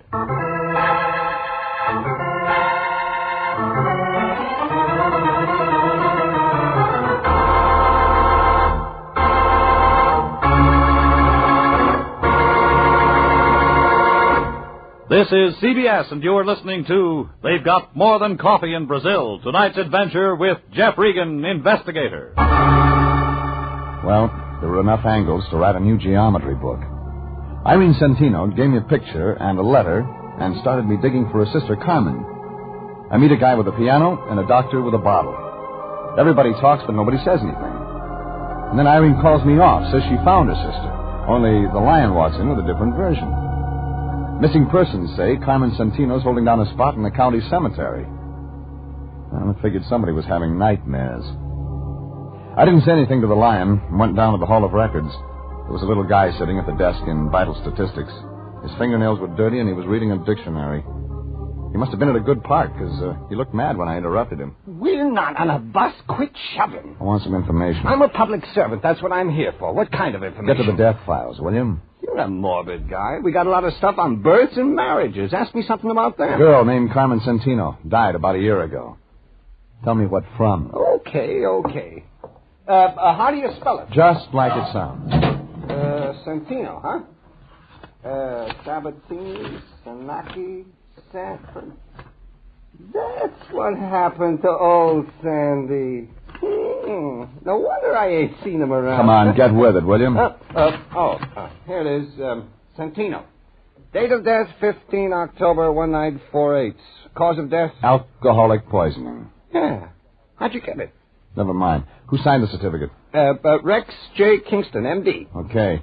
Here's one more for you. Look up Irene Kingston. The doc's wife? Look it up. Okay. Kingsley. Here. Kingston, Irene. 13 October 1948. Cause of death? You guessed it again. The same. Alcoholic poisoning. Hey, this guy couldn't keep a patient.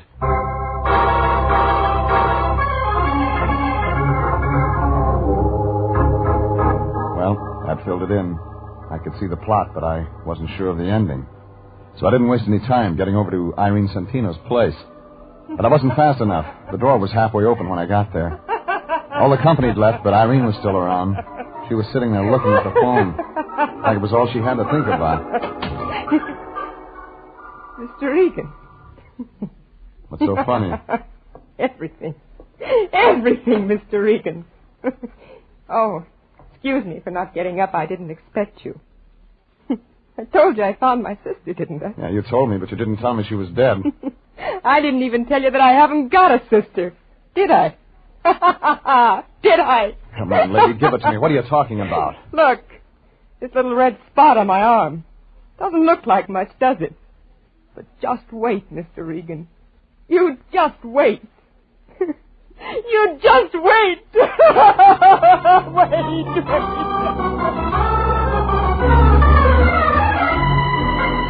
I found a doctor on the floor below.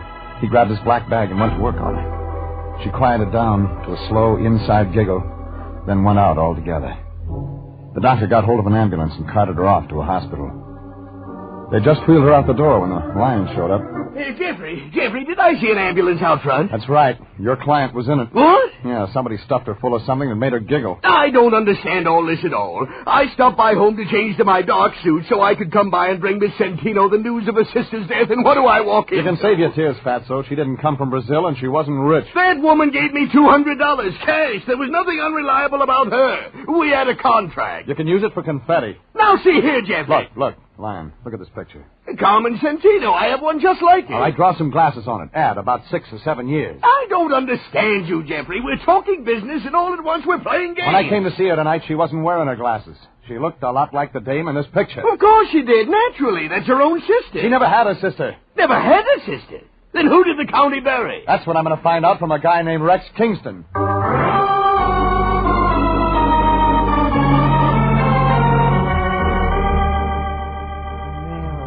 I had a feeling you'd be back.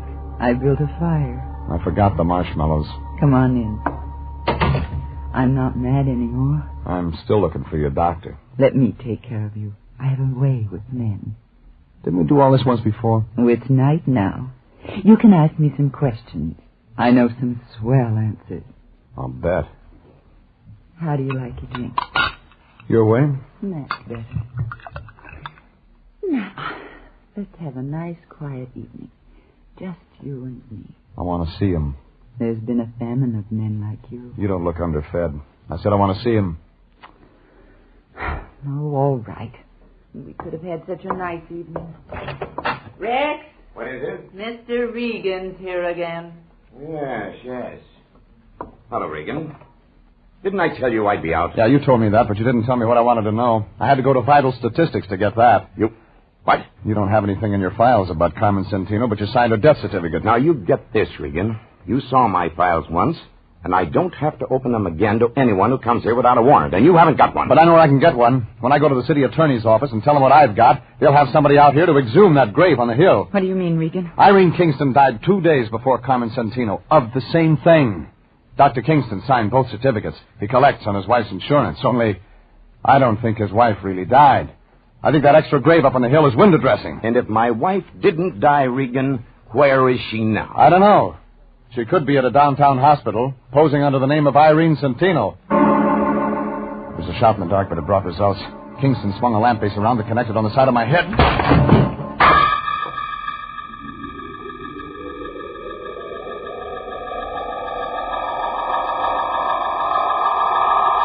I came to, I was in a white room, back of the house.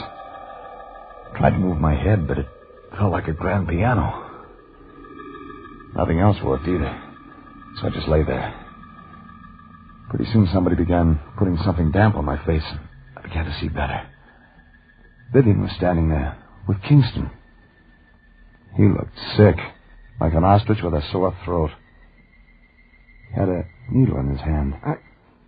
I can't. You can do it all right, Rex. Go ahead. That's the same treatment you tried to give Irene? You should have stayed out, Regan. I wanted one more look at you, baby. I hate to see the nice ones go, but it'll be all over in a minute. All right, Rex. Give me a drink, Vivian. Gotta have a drink. It won't help. I found Irene in time. She's gonna live. She's gonna talk. Go ahead, Rex. Give it to him. Then we'll clear out. But Irene's still alive. I didn't kill her. You'll do better this time. I can't. Go ahead. No. No, I won't. I said go ahead or I'll shoot you, Rex. I'll shoot you if you don't. No, you don't. It's all over, Vivian. It's all over. Vivian had the gun, but Kingston was too much for her. All of a sudden, it began going off. Vivian started to look pale. And then she went down. Slow. And easy. Oh, you... Oh. She deserved it. That what you're going to tell the state? Regan, is Irene really going to live? That's what the doctor says. Good, Regan. No, don't try to move. I gave you a shot of preparatory solution. You won't be able to move for another hour. I suppose I ought to run. You won't get far. I know. But listen to me.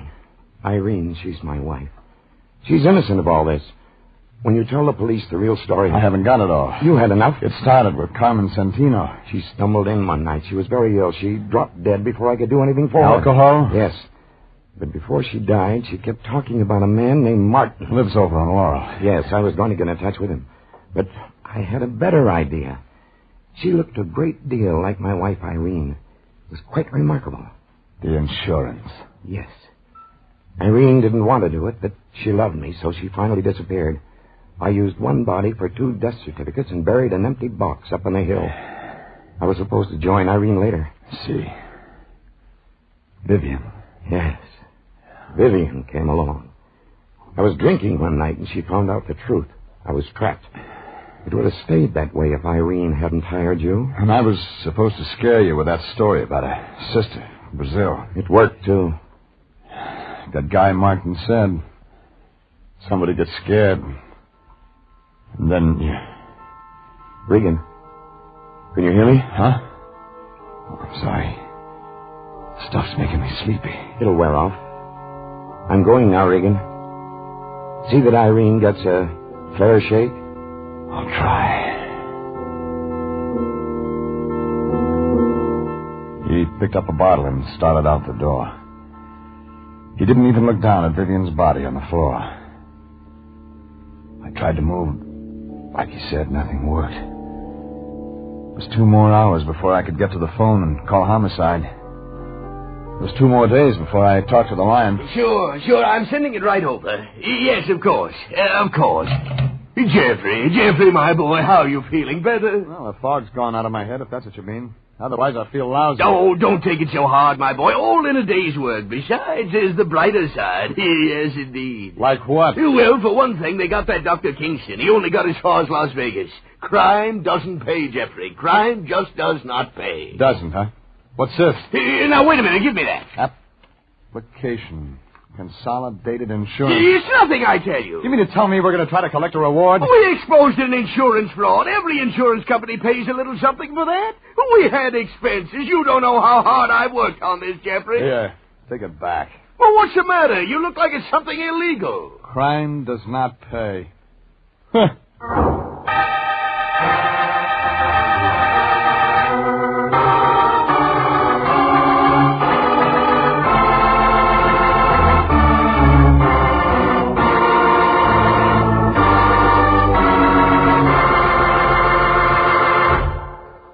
Jeff Regan, Investigator, is directed and transcribed by Sterling Tracy and stars Frank Graham as Regan with Frank Nelson as Anthony J. Lyon. Tonight's script was by E. Jack Newman. Original music is by Dick Arant. Bob Stevenson speaking. This is CBS, the Columbia Broadcasting System.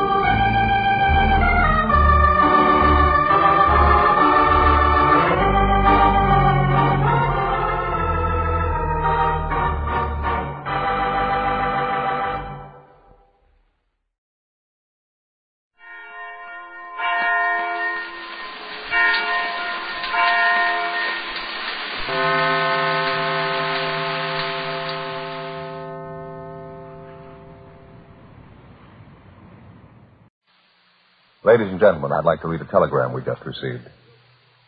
Final ballot tabulation shows Dragnet has won Michael Award for Best Radio and also for Best Television Mystery Program in 1952. 20,090 qualified members participated in nominations in final ballot. Congratulations and best wishes. Ed Bobley, President, Academy of Radio and Television Arts and Sciences.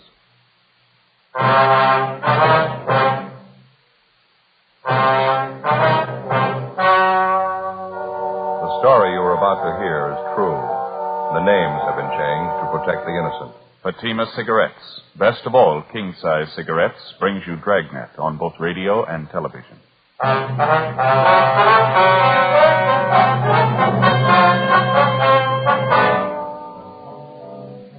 You're a detective sergeant. You're assigned a robbery detail. A United States mail truck is held up and robbed. 22 sacks of registered mail are taken. The holdup men escaped. There's no lead to their identity. Your job? Get them.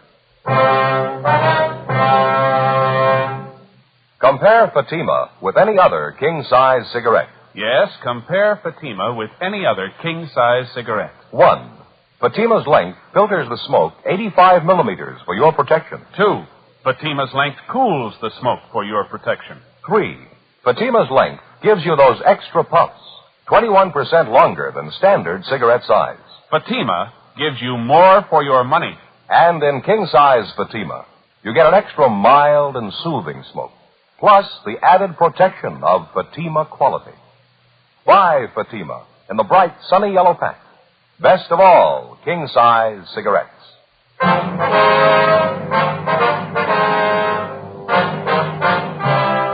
Dragnet, the documented drama of an actual crime. For the next 30 minutes, in cooperation with the Los Angeles Police Department, you will travel step by step on the side of the law through an actual case transcribed from official police files. From beginning to end, from crime to punishment, Dragnet is the story of your police force in action. It was Monday, August 4th. It was hot in Los Angeles. We were working the night watch out of robbery detail. My partner's Frank Smith. The boss is Captain Didion. My name's Friday. I was on the way back from communications, and it was 11:05 p.m. when I got to room 27A, the squad room. That's it. There wasn't anything else to do. One of them had a gun pressed right up against the back of my head. I didn't dare make a move. All right, Bud, take it easy. Joe? Nothing yet. The broadcast and the APB are out on him. How you feeling, Houston? Not bad. Still a little shaky. How about my partners, Frank and Adolph? Are they hurt bad? No, a couple of bad bumps in the head. They'll be all right by morning. Doctor's treating them now over at Georgia Street. Can we talk to him tonight? Doctor doesn't think it'd be a good idea. We can wait till morning. You look a little pale, Houston. You sure we can't get you something? No, I'll be all right. Still a little shaky, that's all. It's the worst scare I ever got in my life. Thought I was gone for sure. How about a glass of water? Yeah, okay, if you got it. You bet. You got a penny, Frank? Yeah. Sure.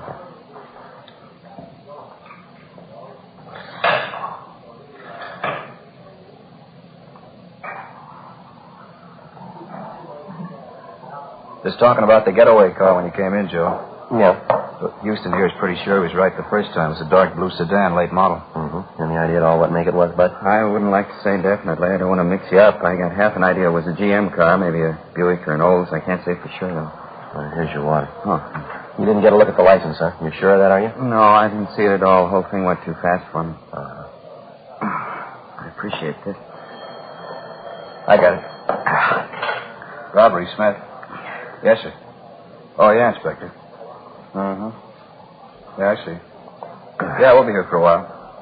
Yeah, 27A. Right, thank you. Goodbye. You got it.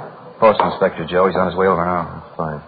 Hey, Bud, when you started your run with that mail truck tonight, you have any inkling at all that there was something wrong? I don't think I got you, Sergeant. What do you mean? Well, I mean, did you happen to notice anyone suspicious hanging around the post office out by the loading platform, maybe? No, buddy. How about on your way to the Union Station? You notice any cars following your mail truck there? No, if they were, I think I'd have noticed it. I usually keep an eye out when we're making a run. It's a habit I got into, I guess. How long you been driving a mail truck, Bud? About 5 years. I've only been handling the registered mail the last couple of months, though. Did your truck leave the post office on schedule tonight? Yeah, right on the dot. We followed the other trucks out. You see, the trucks that pick up the ordinary mail, they leave first, and then our truck leaves right after them. We only handle registered stuff. I see. The same routine tonight, no different. You were the driver of the truck, that right, Bud? Yeah, that's all I do is drive. Frank's the clerk, Adolph's the guard. That's regulations. On trucks that handle just the straight mail, the driver's the only one aboard. Registered mail trucks got to have 3 men, the driver, the clerk, and the guard. I know. You usually drive the same route from the post office to the Union Station? Yeah, we go the same way every night. Straight down Temple Street, turn right and go down Ferguson to Alameda, then over Alameda to Union Station, make the pickup or the delivery, and then we come back the same way to the post office. And that's the route you followed tonight, huh? Yes, sir, that's it. Only we didn't make it back this time. I'd like to make sure we got this straight now, Bud. Do you mind checking us out on exactly what happened from the time you got to the Union Station? No, I don't mind. Well, try to relax if you can. Just take your time. Try to remember everything, will you? Say, would you mind very much if I called my wife first? I know I'm going to be late getting home. I don't want her to worry. You bet. Go right ahead, Bud. What's your number? I'll dial it. Oh, thanks. It's Pleasant, 29321. Okay. You got a family, Bud? Yeah, 3 kids. Mother-in-law, too. She lives with us. Here you are, Bud. Oh, thanks. Lorraine? Oh, hi, Mother. Did I get you out of bed? No, nothing's wrong. I just called to say I'd be a little late tonight. I didn't want Lorraine to worry. No place? Oh, I'm not in a bar. Why do you have to say things like that? If that's the way you feel all right, just tell Lorraine, will you? Hello? Mother-in-law, you never get off your back. Sorry to interrupt, Officer. It's all right, Bud. You want to go ahead now? Let's see. You wanted to know what happened after we left Union Station? Yeah, that's right. What time was it when you left the station? Right after we loaded the mail sacks on the truck, 28 sacks, all registered, and took off. What time was that? Scheduled time, 9:56. Left the station, headed for the P.O., drove the same route, along Alameda to Ferguson, then up to Ferguson. As I turned the corner, I picked up their headlights in the rearview mirror. Then they started crowding us. I knew something was wrong. Too late to do anything now. They pulled up alongside, forced you into the curb, then? Yeah, the darkest part of the street, too. It was a big sedan, I know that, a 4-door job. Dark blue, and it was a late model, I'm sure. You notice anything special about the car, Bud? I mean, maybe a dented fender, some special accessories on it, anything like that? No, nothing I'd be sure about. I was too busy trying to keep going, get out of their way. I didn't have much of a chance. They forced us up on the sidewalk. I saw a telephone pole coming at me. I had to stop. What happened then? I threw a bright spotlight on us. Blinded me for a minute. And these 3 men got out of the car and came at us, guns in their hands. It all happened in a couple of seconds. I was never so scared in my life. Did you get a good look at any of the men? No, I didn't. It was pretty dark. The place they stopped us at. I couldn't be sure I'd recognize any of them if I saw them again. Well, what'd the men do when they came up to the truck? Put their guns in our face, made us get out of the truck and climb into their car, the blue sedan. And one of them got in the mail truck behind the wheel. His name was Sid. I heard that. One of the men said, "Follow us in the truck, Sid. You know where to go." That's what he said. You happen to hear any other names? No, that was the only one. And Sid seemed to be the boss. He was giving the orders anyway. They put you and your 2 partners in the back seat of their car? Yeah, and the 2 thieves were in the front seat. One drove and the other held a gun on it. He kept the lower part of his face covered with a handkerchief. You could see the mail truck following a little ways behind us. Mm-hmm. They drove you straight down Alameda, is that right? Yes, sir. Like I told you before, I think it was about a mile and a half. And they turned off right into that alley by the warehouse, same place you found me. Uh-huh. I figured that was the end. They got us out of the car, Frank and me and Adolph. They made us line up against a brick wall there, hands up in the air, facing the wall, and then they opened up the back of the truck and transferred the mail sacks to their car. Well, any conversation while all this was going on? Not too much, no. You see, one of them, I think that was Sid. He covered us with a gun, a shotgun. The other 2 moved the mail sacks from the truck to the car, and every once in a while the Sid would tell them, "Come on faster, we're short on time." I think that's what he said. Well, why'd they slug your 2 partners, this Frank and Adolph? Any reason for that? It's coming to that. You see, when they got all the mail sacks in their car and they were ready to pull out, the other 2 guys came over to Sid, and one of them said, "What are we waiting for? Let's kill him and get out of here." Yeah? Well, right away, our clerk, Frank, he began pleading with them not to kill us. I guess Frank was thinking of his wife and his little kid. Mm-hmm. How'd the thieves react? Well, they slugged him, cracked him with a gun, and hit him a couple of times. Frank went down. He started crying. Just a young kid, you know. Yeah, I know. Well, this other guy told Sid again. He said, "Come on, let's kill him. Let's get out of here." He's the one who had something wrong with his voice. It was real husky, you know, like he had a cold. Go ahead. Well, I got to say, this Sid wasn't much for killing us. He told the other guy he didn't think they ought to kill us because they'd set him up for a murder rap besides mail robbery. The other 2 guys told Sid, "What's the difference? If we're going to rob the mails, we might as well go all the way." They argued about it a minute or so. Yeah. And my other partner, Adolph, he began to plead with him. He said, "Please don't kill us." I was sick to my stomach. I couldn't even talk. What'd you say? I said I was sick to my stomach. I couldn't even talk. Is that when they slugged Adolph? Yeah, this Sid slugged him. He hit him worse than he did Frank. He kept beating him and beating him. I can still hear it. I just got sick. Well, make a long story short, the Sid finally said, "We'll give him a gambler's chance. We'll toss for it." Huh? That's just what he said. He said, "We'll toss for it." And he says, "Hey, you," and he motioned to me. He said, "I'm going to toss a coin. You call it. If you lose, we kill the 3 of you. If you win, we don't." So help me, it's the truth. I didn't know what to do. I tried to talk them out of it. Yeah. They wouldn't listen. The Sid told me either I called it or they'd kill us then.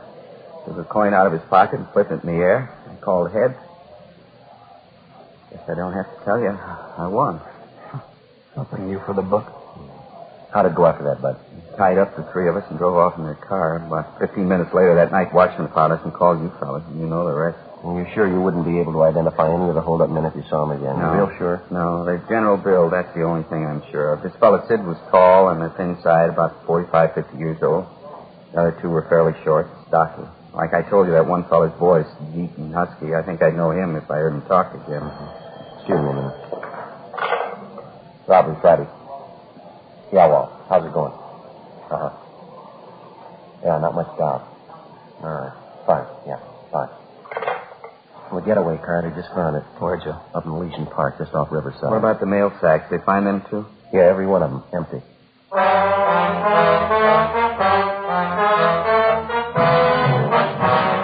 According to the report we've received, the getaway car was found parked in a clump of shrubbery on the edge of Elysian Park, about half a mile from Riverside Drive. All of the 28 registered mail sacks were found scattered in and around the car, and with the exception of a few pieces of mail, the sacks were empty. A crew from the crime lab was dispatched immediately to the scene to check the car and the mail sacks for fingerprints and to cover the entire area for physical evidence.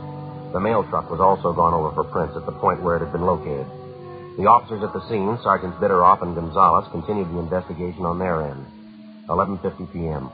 After the inspector from the post office department arrived, we continued our interview with Bud Houston, one of the 3 victims of the mail truck robbery. We ended the interview a few minutes after midnight, and Houston was driven to his home. The following morning, along with the postal inspector, Frank Smith and I talked to the other 2 victims, the clerk and the guard who were with Houston at the time of the holdup. They could add nothing to what their partner had already told us. The investigation went on. Every possible angle was checked and rechecked. 3 days passed. Nothing. Thursday, August 7th, 5:40 p.m. Hi, Joe. How'd you make out? Oh, it's sour. Nothing at all. The guy wasn't even in town the night of the holdup, and he can prove it. You have any luck? No better than yours. I might just as well have taken the day off for all the good we did. Nothing from the stats office, huh? No. Last one we asked for won't be ready till tomorrow. It's getting a little embarrassing, Joe. We got them checking practically every robbery card they've got. M.O. description, only a few of them come close. We've already ruled them out as possible. The one you just checked on, that was the last. About does it. Might as well close up shop for the day, huh? You ready? Yeah, let's go. All right. I'll sign this out. All right.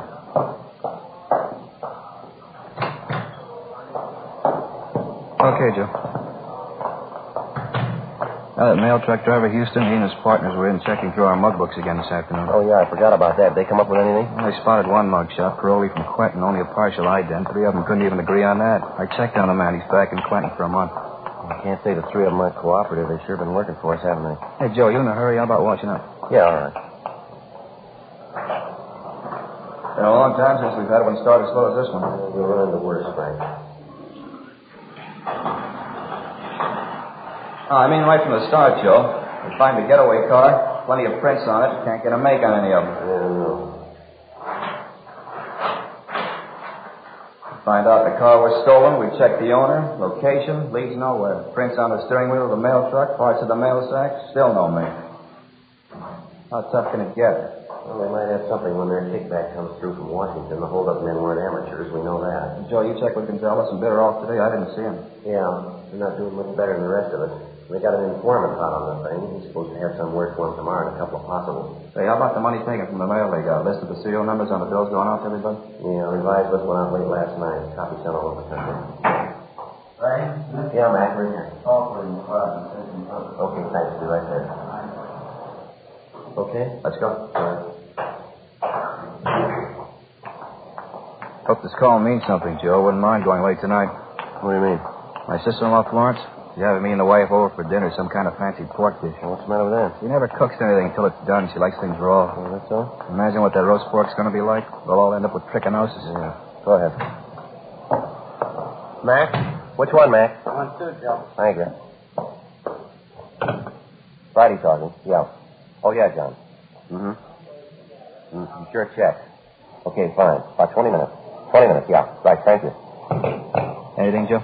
Wilshire detectives. They got a petty theft suspect out there now named Cecil Grant. Picked him up this morning. What about him? Well, he had a $20 bill on him stuffed down in the corner of his pocket. Yeah? They checked out the serial number. It's on the list. 6:05 p.m. Frank and I got in the car and drove out to Wilshire Station, where we double-checked the serial numbers on the $20 bill taken from the petty theft suspect, Cecil Grant. It checked out. The officers at Wilshire Division had already made a run on Grant through R&I, but outside of one other arrest for petty theft, he had no further criminal record. His fingerprints had been checked, but they failed to tie in. The suspect was taken from his cell to the interrogation room where Bill and I questioned him. He talked a lot, but he didn't say much. Well, now, look, there ain't any reason to get mad. We can settle this thing without a big rhubarb. No reason to get mad. 28 sacks of U.S. mail, mister. A couple of men slugged till they couldn't stand up. We figure that's a good reason. All right. I know. Why bring your troubles on me? That wasn't, You got a piece of the loot, a $20 bill. You had it in your pocket. You admit it's yours.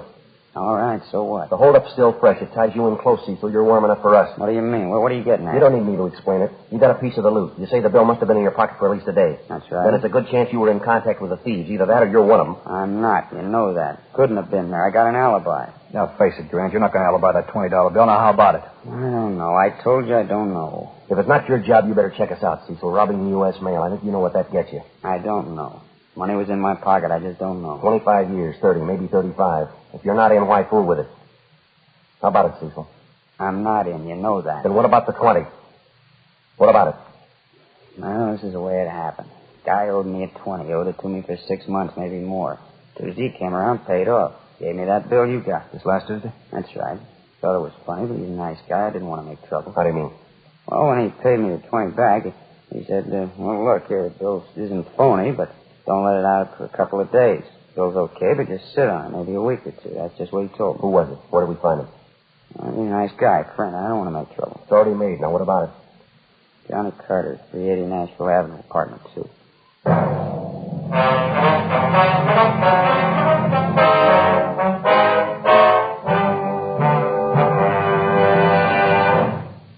You are listening to Dragnet, authentic stories of your police force in action. Because of its quality, Fatima is the one king-size cigarette that stands out. Here's the practical way to prove that yourself. Compare Fatima with any other king-size cigarette. 1. Fatima's length filters the smoke 85 millimeters for your protection. 2. Fatima's length cools the smoke for your protection. 3. Fatima's length gives you those extra puffs, 21% longer than standard cigarette size. Fatima gives you more for your money. And in king-size Fatima, you get an extra mild and soothing smoke, plus the added protection of Fatima quality. Because of its quality, its extra mildness, and superbly blended tobaccos, more and more smokers coast to coast are switching to Fatima every day. Buy Fatima. Your money back plus postage if you're not convinced Fatima is better than the king-size cigarette you're now smoking. Just return the pack and the unsmoked Fatimas by August 1st, 1952. Fatima, Box 37, New York 1. Add to your smoking enjoyment. Smoke king-size Fatima, extra mild and soothing, plus the added protection of Fatima quality. Get Fatima in the bright, sunny yellow pack. Best of all, king-size cigarettes.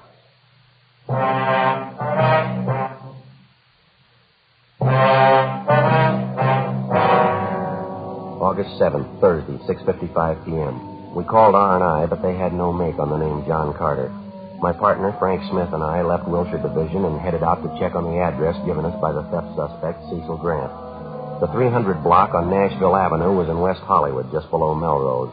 Number 380 was an aging two-story apartment house. The architecture was old Spanish, a relic of the mid-20s. The name John Carter appeared on one of the mailboxes, but when we rang, there was no answer. We contacted the apartment manager, and he told us John Carter worked at night at a downtown garage. Along with the manager, we went up to the second floor and checked through the suspect's apartment. We found nothing to indicate that he'd taken part in the mail holdup. After a routine interview with the manager, we got the name and address of the garage where Carter was employed, and we left. 8:23 p.m. We pulled up and parked half a block away from Carter's place of employment, an all-night service garage on South Figueroa. Frank waited in the car, and I headed up the block alone toward the garage. In the event Carter was one of the mail truck holdup men, there was a possibility his two Confederates might be employed at the same place he was. If this was the case, we didn't want to tip him off.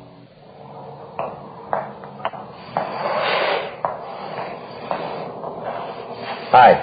Yeah. You want something? Yeah, I do. I need a little help if you got the time. I don't know. I'm busy right now. What's the matter? I got my car stalled down the street there. I can't figure out what's wrong. A lousy thing just stopped on me. All right. Check the gas tank? Yeah, nothing as simple as that. I got almost a full tank. Well, I hate to bother you. You think you could come down and take a look at it? It's not far, just a half a block down the street. I'm pretty busy. You can see that. I don't know. Sure appreciate it if you give it a look. I'm not much of a mechanic myself. Probably something real small. My car's almost new. I don't know. Just a minute. right, that's gonna have to do. It's 2.5 service charge. I have to leave the garage. I guess you know that. Okay, that's all right with me. I gotta get that car started. You pay in advance. We've had too many hassles on this before. Okay. There you go. Yeah, okay. Just down the street, you said? Yeah, down this way. Okay. I don't know what happened to the lousy thing. It just quit on you. Nice night. What'd you do, pound on the gas pedal, flood the carburetor? No, I don't think so. I kept trying the starter when the thing quit on me. There's an automatic choke on the car, though. Maybe that had flooded. I don't know. A half a block now. Which one's your car? Straight ahead there, the gray sedan. Oh, yeah. This one right here. Okay, get the hood open. Well, never mind that, mister. Just get in the car. All right, thanks. Oh, what's this? Police officer, his identification. Get in the car. What's the matter? What is it? Come on, in the car. Hey, what's the pitch? What's it all about? Your name, John Carter, address 380 Nashville Avenue? I don't know what you're talking about. Is that your name and address? All right, it is. What about it? Get him behind you. Help him, Frank. Yeah. All right, that's good. What are you trying to pull? What's this about? U.S. mail robbery, Carter. I want to talk to you downtown. I don't know anything about any mail robbery. What are you talking about? Nothing to worry over. If you're cleared, you'll be back on the job in an hour. Well, why pick me? I work at garage. It's my bread and butter. Why don't you go ahead and arrest the newsboy down corner? Same thing. No, there's a big difference. Yeah, you name it. A $20 bill. 9:05 p.m. After checking with the garage manager to make sure none of his employees were possible accomplices of Carter's, we drove the suspect back to the city hall, took him to the interrogation room, and started to question him. In the space of an hour and a half, he gave us 3 alibis, supposedly accounting for his whereabouts the night of the mail truck robbery. In the same period of time, we checked out each of the 3 alibis by phone calls. Every one of them was alive. The questioning went on. 11:30, midnight, 12:30 a.m. We sent out for coffee. 1 a.m., 1:30. We stayed on it.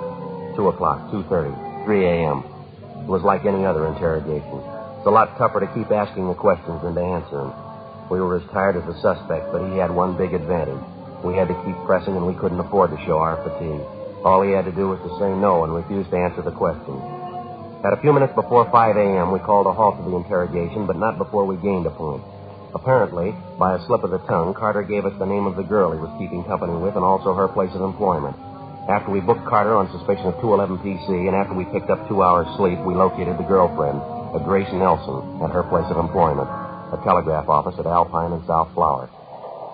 All I know is I met John about 3 months ago. His family's from Cedar Rapids, same as mine. There's nothing wrong with John I know of. You know any of his friends, Miss Nelson, any of the people he has dealings with? Not personally, I don't. Heard him talk about some, though. Why, what's the matter? Do you remember any of the names, Miss Nelson? Let's see. He's always talking about Sid. I don't know his last name, though.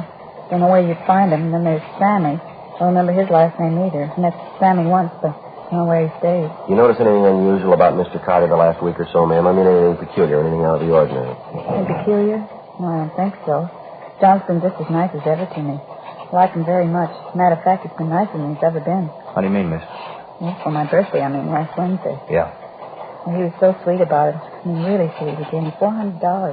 Gave it to me in cash. Told me to go out and buy what I wanted. Wouldn't you say that's sweet? Have you any of that money left, Miss Nelson? Why, yes, of course I have. See, right here in my purse. See, right there. More than half of it.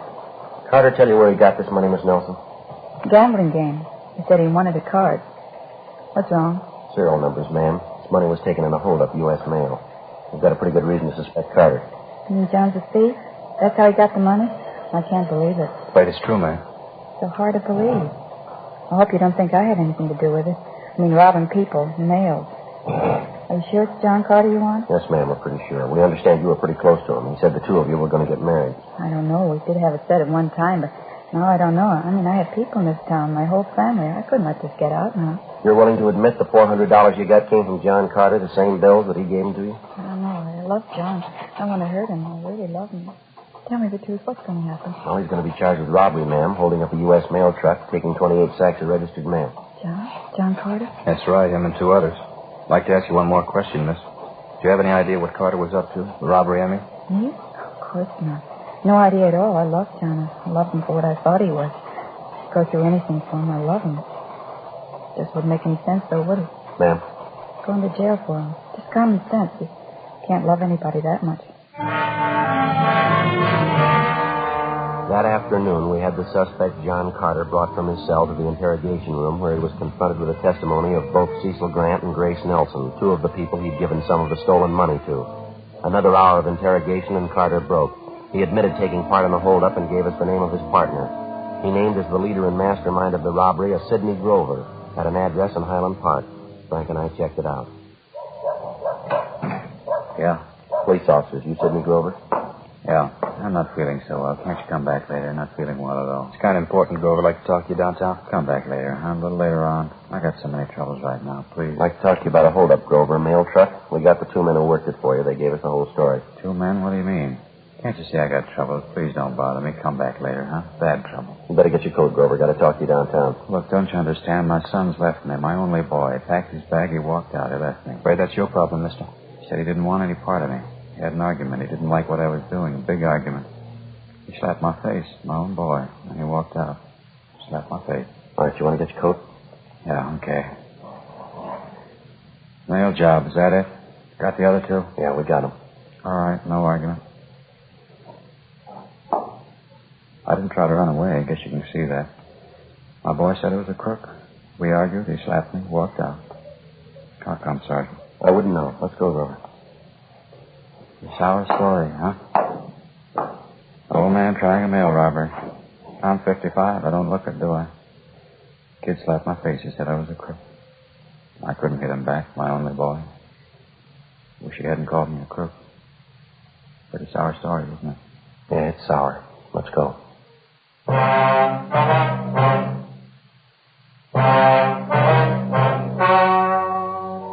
story you have just heard was true. The names were changed to protect the innocent. On November 29th, trial was held in Superior Court, City and County of Los Angeles, State of California. In a moment, the results of that trial. Now, here is our star, Jack Webb. Thank you, George Fenneman. Friends, there's one thing I'd like you to remember the next time you buy cigarettes. Fatimas give you more for your money. That's because no other king-size cigarette can match Fatima quality, and because Fatima is 21% longer than standard cigarette size. That added length means that Fatima's extra mild and soothing smoke is cooled and filtered for your protection. Get a pack tomorrow and compare them with the cigarettes you've been smoking. Fatima, best of all king-size cigarettes.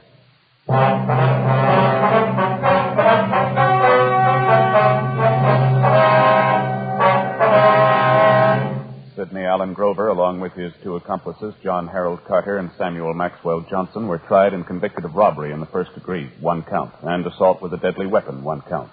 All 3 are serving their terms in the state penitentiary. First-degree robbery is punishable by imprisonment from 5 years to life. Assault with a deadly weapon is punishable by imprisonment for not less than 1, nor more than 10 years.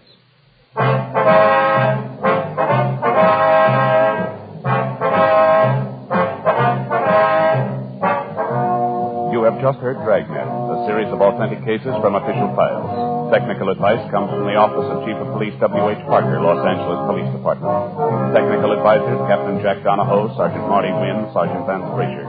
Heard tonight were Herb Ellis, Dick Perrin, Inga Hollis. Script by Jim Moser. Music by Walter Schumann. Hal Gibney speaking. Fatima Cigarettes, best of all king-size cigarettes, is brought you Dragnet, transcribed from Los Angeles.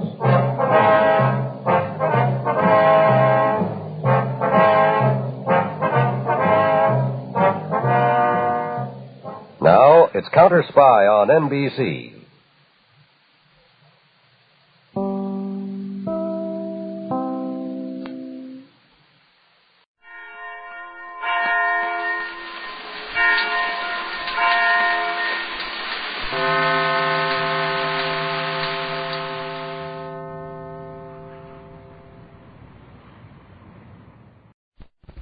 This one's about Pete Kelly.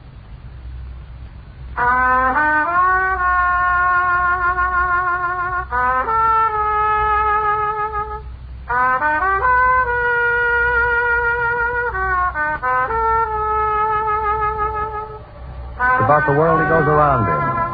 It's about the big music, and the big trouble, and the big 20s. So when they ask you, tell them this one's about the blues. Pete Kelly's blues.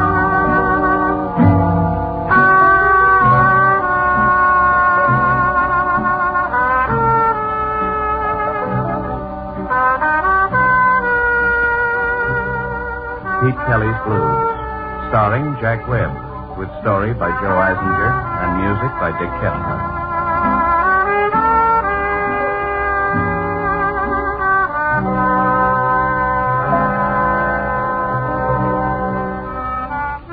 My name's Pete Kelly.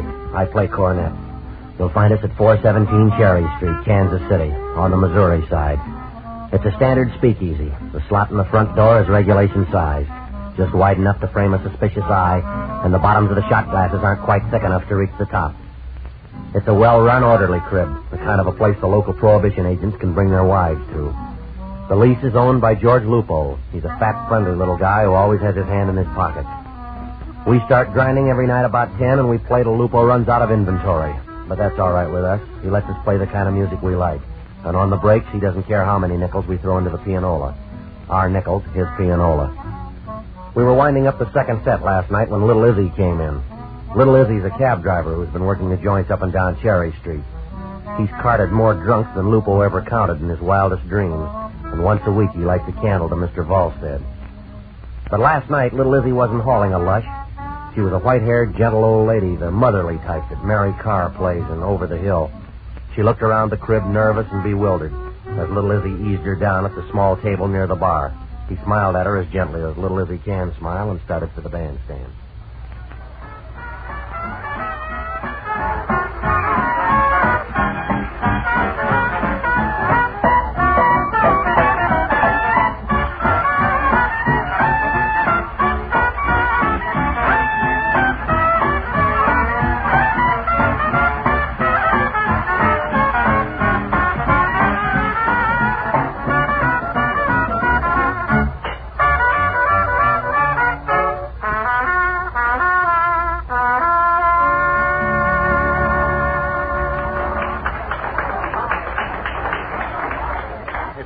Hi, Izzy. How's the taxi business? Yesterday I picked her up. I've been hauling her ever since, from barrel house to barrel house, from crib to crib. What's she looking for? A girl. What girl? Her daughter.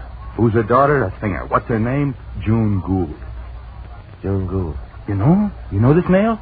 Yeah, she's a beautiful girl. I haven't heard about her for almost a year.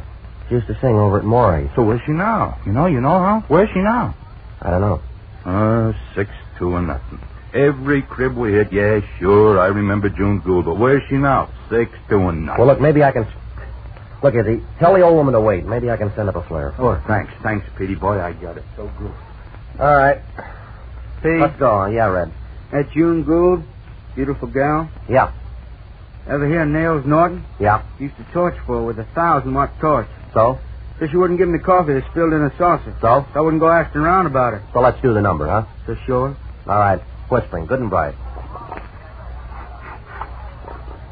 Here we go. Everybody ready? All right.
All right.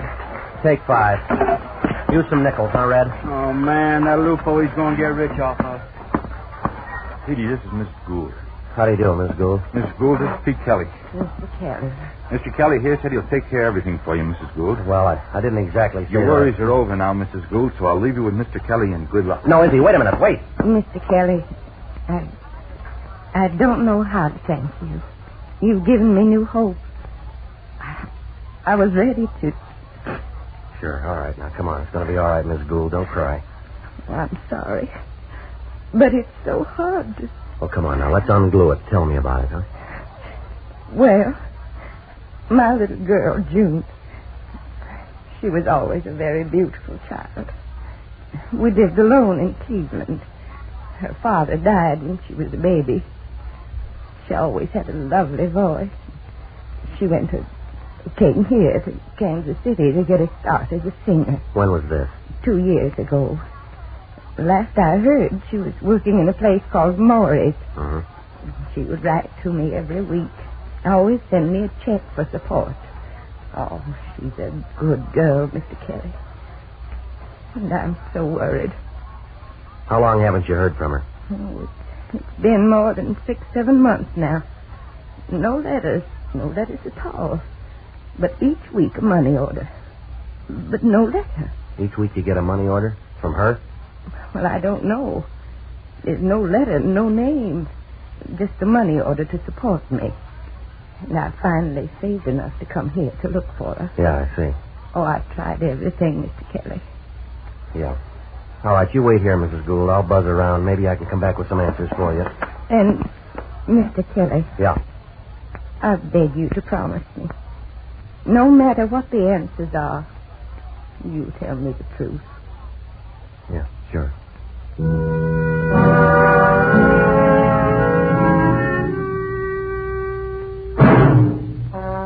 Well, the way I figured it, I could have told her the truth then, without even leaving the joint. But it wasn't easy. Not when you looked into her eyes. But where were the money orders coming from? Well, I had to make a pass at it, so I borrowed Red's Erskine coupe, drove out to the edge of town where Maury's Country Club balanced itself neatly on top of a well-kept hill. Nobody could get into Maury's front door unless he showed a white tie. I got in through the kitchen and made for Maury's private office up on the second floor. Yes? Can I buy a minute of your time, Maury? Come in, Pete. What can I do for you? You remember a singer who worked for you, June Gould? Yes. A cigar? No, no thanks. June Gould. I remember June Gould. Why? You got an idea where she is now? Why? Well, I'm trying to get a line on her. Why? For her mother. She's in town looking for her. I heard. She see you? She tried. You wouldn't see her? No. Why not? I had no information for her. You got some information for me? No, no information. But if you ask me, do I have advice, maybe that I got. Like what? Like stay away from this old lady, Kelly, or maybe you'll never live to be as old as she is. Yeah, I see. Thanks. Maury? Yeah? Is Nails Norton still in town?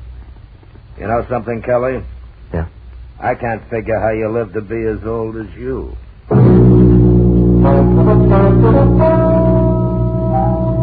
And that did it.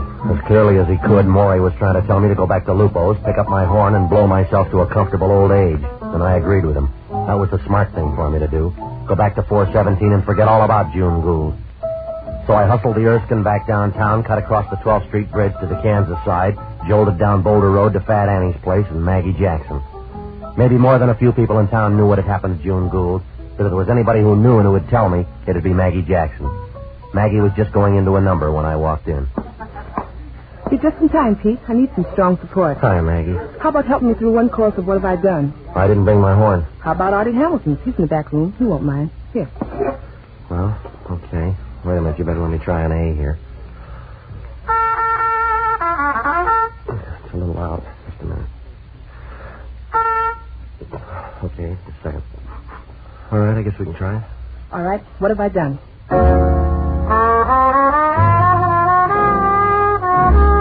I was blue, but now I'm bluer. Wish I knew wherever you were. What have I done to make you do this to me?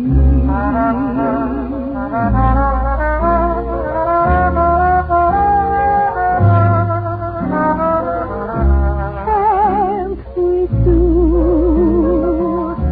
a little teamwork? I need you to make my dream work. All I do now is long for your kiss. What have I done to make you do this to me?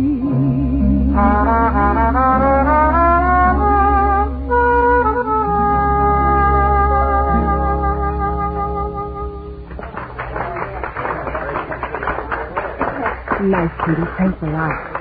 Sure, Maggie. Here's Artie's horn. Look, Maggie, I need some information. Maybe you got an open line. What's bothering you, Petey? Maggie, you ever hear of a gal named June Gould? June Gould. Yeah, she worked over at Maury's over on the hill. Oh, yeah. Tall, flaming red hair with real green eyes. Yeah. And a voice like red velvet. Whatever became of her? That's what I'm trying to find out, Maggie. Ain't thought about her in a long time. She just dropped out of sight suddenly, like last year's calendar. Well, you got any idea at all, Maggie? Anything you heard? No, Petey. Never did know much about that gal, except she used to bunk with another gal. Who? Dancer down at the Cuban casino. Name of Flora Acosta. Flora Acosta, huh? Thanks, Maggie. Sure. Good luck, Pete.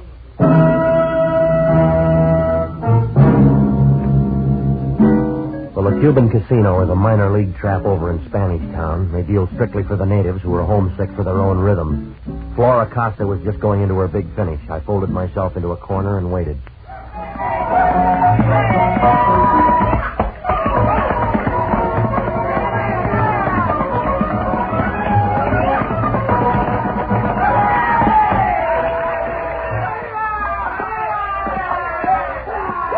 Miss Acosta? See? Can I talk to you for a minute? What is it? Well, it's kind of noisy out here. Well, I'm sorry, but I just... Look, have you heard from June Gould lately? Come into my dressing room, please. All right.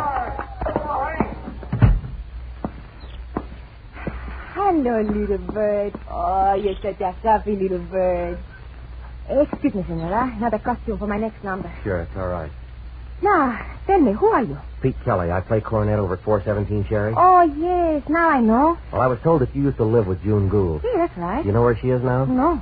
Well, when did you see her last? Oh, a long time ago. I don't know. Did she say where she was going? No, she just pack up and go. Goodbye. Goodbye, Fleur, my darling. She say and she go. That's how she was. That's how she was? See. Not how she is. Okay? Well, you said was, like you don't think she is anymore. Senor, I'm very sorry. You make too much English for me. Hello, little bird. Such a happy little bird. Yeah. Do you know any of her boyfriends? Boyfriend? Yeah. Oh, see, she has lots of boyfriends. Also many. Nails Norton? Okay? One of her boyfriends, Nails Norton? I'm sorry, senor. You... Yeah, I know. I make too much English for you. Well, she has so many boyfriends. It's very confusing. Did you meet any of them? Believe me, senor, it's so confusing. Yeah, do you remember any of her She boyfriends? packed all her bags and she said, goodbye, Fleur. Goodbye, my darling. I'm going to be a bride. She was going to be married? See, that's it, married. Who is he? Yes? The man she was going to marry. Oh, he's a very rich man, and she loves him very much. And she's so happy. Goodbye, Fleur, she said. Goodbye, my darling. Yeah, I know. No, what's his name? His name Bishop. You have in English a name, Bishop? Bishop? See, Tom Bishop. Very rich man. Do you know where he lives? In a big house, a very rich house. The street? Well, I don't know, but a very rich street. Yeah, well, thanks. Senor. Yeah. How you come to me with all these questions? You make me very sad, very worried about my friend. You think she's all right? Sure. You will please let me know, senor? I would be very sad, very worried about her. Sure. Thank you, senor. Hello, little bird. Such a happy little bird.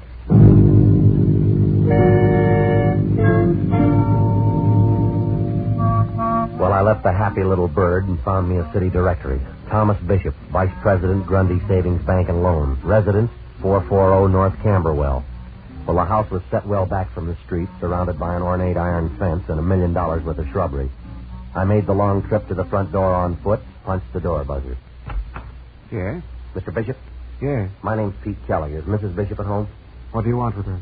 Her mother's in town. Her mother? Yeah, she'd like to see her. Are you sure you have the right bishop? You're Thomas Bishop, aren't you? Yes, but my wife's mother is dead. You sure? Of course I'm sure. I buried her. You buried her? 10 years ago. I'm sorry, young man. You must have the wrong bishop. No, I got the right bishop, but the wrong wife. What'd you do with June Gould? Be quiet. Afraid your wife will hear?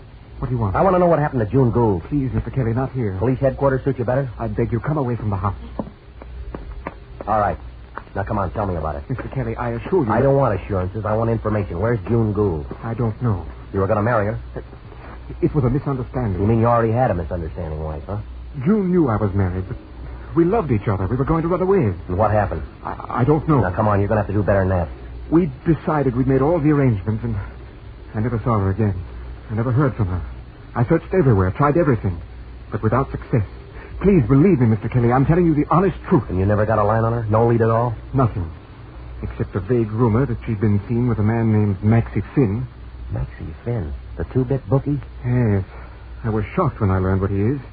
I couldn't believe that she would... Yeah, leave the great Mr. Bishop for a mouse like Maxie Finn? That's what needled you, huh?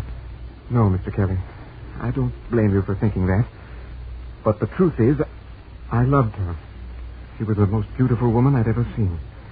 And for the first time in my life, You see, I married when I was very young, calculatingly, to put myself ahead in the world. Well, my marriage gave me what I thought it would, great financial success. But I didn't realize I was only living half a life until I met June. Yeah. Did you talk to Finn? No, not directly. But I did have communication with him. Cautious type, huh? Yes. But for June Gould to spend the rest of whatever life I have left with her, I was ready to throw away all caution. You asked Finn about her? Yes. What word did he send back? Only 2. Dropped dead. Yeah. All right.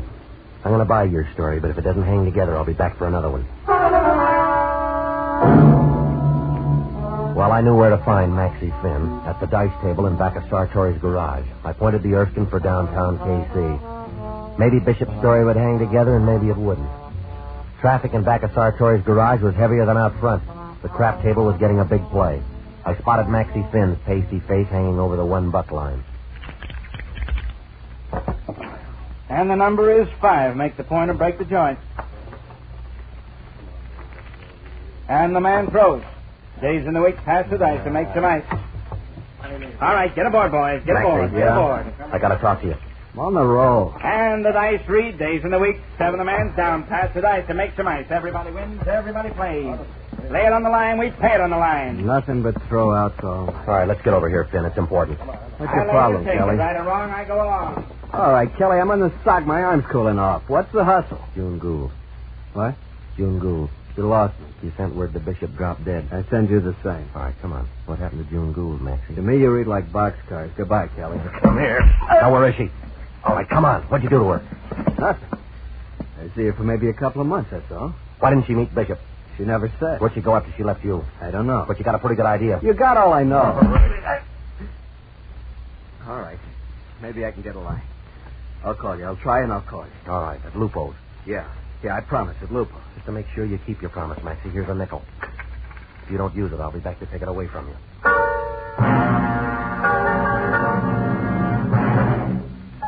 Well, I had to leave it that way. I knew that by pushing Maxie Finn around, I'd started something in motion. There'd have to be a reaction. Back at 417, I found Mrs. Gould right where I'd left her. She looked up at me anxiously as I went over to her table. Any news, Mr. Kelly? I'm waiting for word now, Mrs. Gould. Do you think that... Mrs. Gould, I don't think. This is the time for waiting. It's the toughest time of all. Where are you stopping? The Jefferson Hotel. All right, now look, you go back there. Oh, no, don't argue. No use sitting in this trap the rest of the night. Get yourself some rest. I'll call you as soon as I get word. All right, Mr. Kelly. I'll do as you say. Somehow I feel you're the only one who could help me. All right, Mrs. Gould. Bye.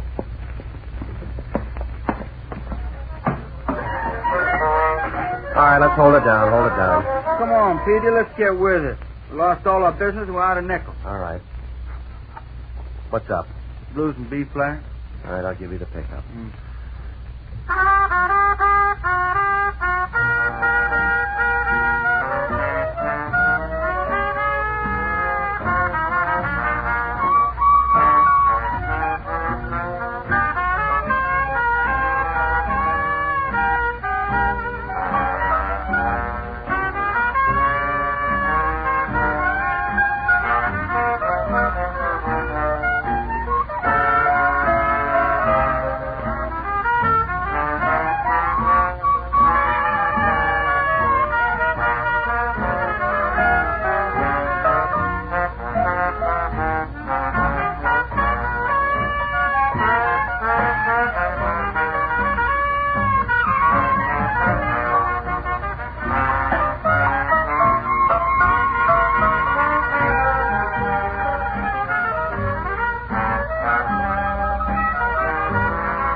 All right.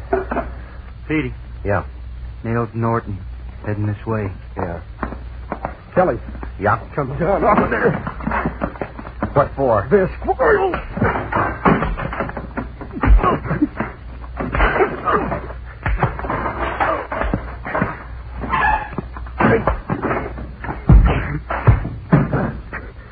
Now you forget all about June Gould, see? Next time I drop you, you won't get up ever.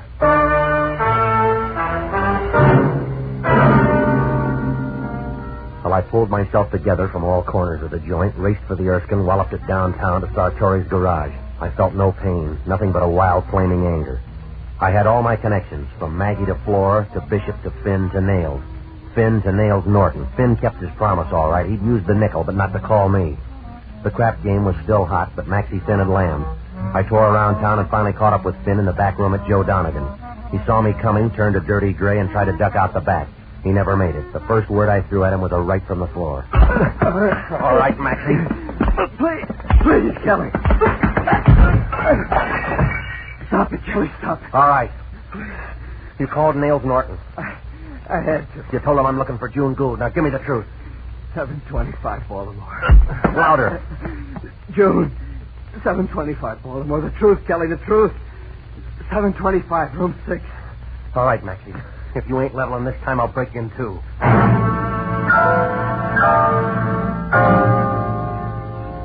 725 Baltimore was only 3 traffic violations away from Joe Donegan. It wasn't much of a place and never was. I found room 6 on the second floor. I rapped on the door and waited. I rapped again. The door was opened wide. First thing I saw across the room was something propped up in a chair. It was all wrapped up in a quilted bathrobe that the house dog probably refused. Long, lifeless hair straggled down onto the shoulders. It must have been a woman, but I wouldn't swear to it in a court of law. You couldn't tell by the face, a mass of gnarled, scarred tissue, the mouth pulled into a permanent, fixed grin. A bottle of gin was held on a broomstick hand. The first shock over, I looked at the man behind the door. That was the second shock, the one I didn't get over. Nails Norton. All right, Nails. Tell him to come all the way in. Go ahead.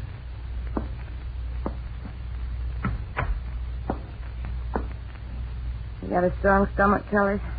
Because if you ain't, you better look the other way. Nails here. He's got a good, strong stomach, ain't you, Nails? Yes, June. Yeah, I'm June. June Gould, the beauty. Yeah. Well, you finally found me, Kelly. Now take a good look. Something to remember on those long nights when you can't sleep. What happened? He wants to know what happened there. This isn't good for you, dear. Let me take you I'll away. tell him. Acid. That's what happened. Who? Tom Bishop's wife. But he doesn't know. Nobody knows. Except his wife, Maxie Finn and Nails. Now you. Yeah. She knew about me and Tom. She came before I could meet him with the acid. You never did anything to her. Never. What could I do that would give me back my face? No, let her live with it. Maxie Finn, he found me like that, took care of me. All the while Nails here, he was looking for me. Nails, he always cared for me. Didn't you, Nails? Yes, I did. Now Nails takes good care of me. Sees that I have everything I need. And all I need's a quarter day. All I need and all I want. Nails is a good boy. He even sends my mother money every week. He's a good boy. She's in Kansas City, your mother. Yeah, we heard. Mark Nails tried to stop you. Well, why don't you? You could write to her. No, letters can be traced. Yeah, but she's worried sick about you. If you could only let her know. What? Let her know what? You think I want to let her see me like this? You think she... Yeah. Go ahead, Kelly. You found me. Tell her. Bring her to see me. Make the rest of her days happy. Yeah. Kelly. Yeah. What are you going to do? Apologize to Maxie Finn.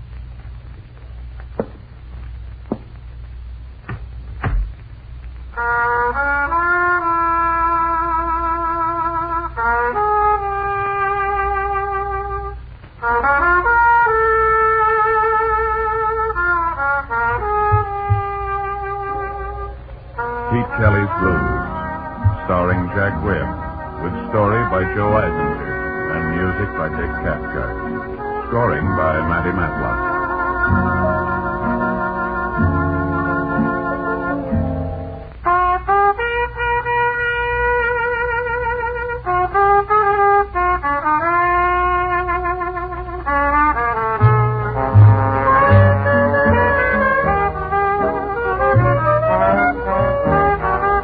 The music of Pete Kelly's Big Seven consists of Dick Cathcart on cornet, Matty Matlock on clarinet, Nick Fatul on drums, Ray Sherman on piano, George Bennett on guitar, Zeb DeMott on bass, Mo Schneider on trombone.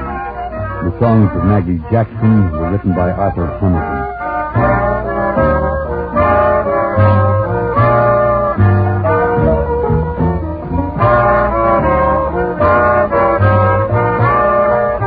Pete Kelly's Blues is a presentation of the United States Armed Forces Radio Service.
Fatima Cigarettes. Best of all, king-size cigarettes brings you Dragnet on both radio and television.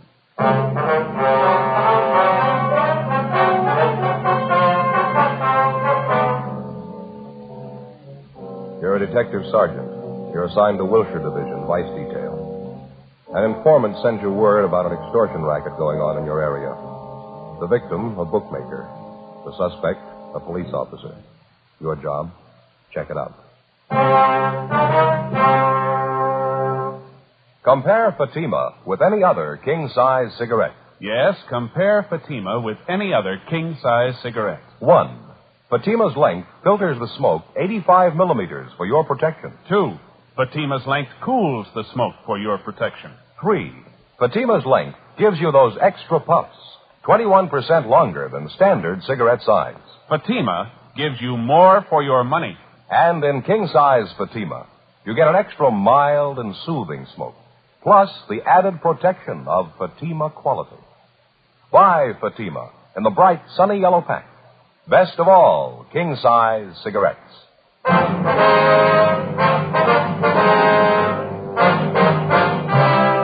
Dragnet, the documented drama of an actual crime. For the next 30 minutes, in cooperation with the Los Angeles Police Department, you will travel step by step on the side of the law through an actual case transcribed from official police files. From beginning to end, from crime to punishment, Dragnet is the story of your police force in action.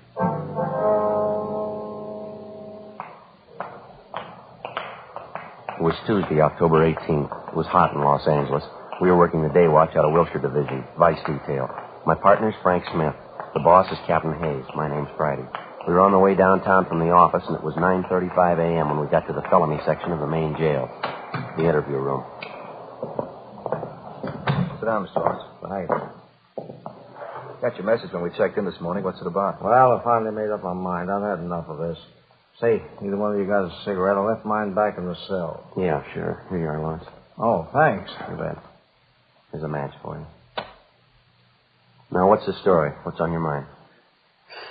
Well, I've been thinking about it most of the night. I didn't get very much sleep.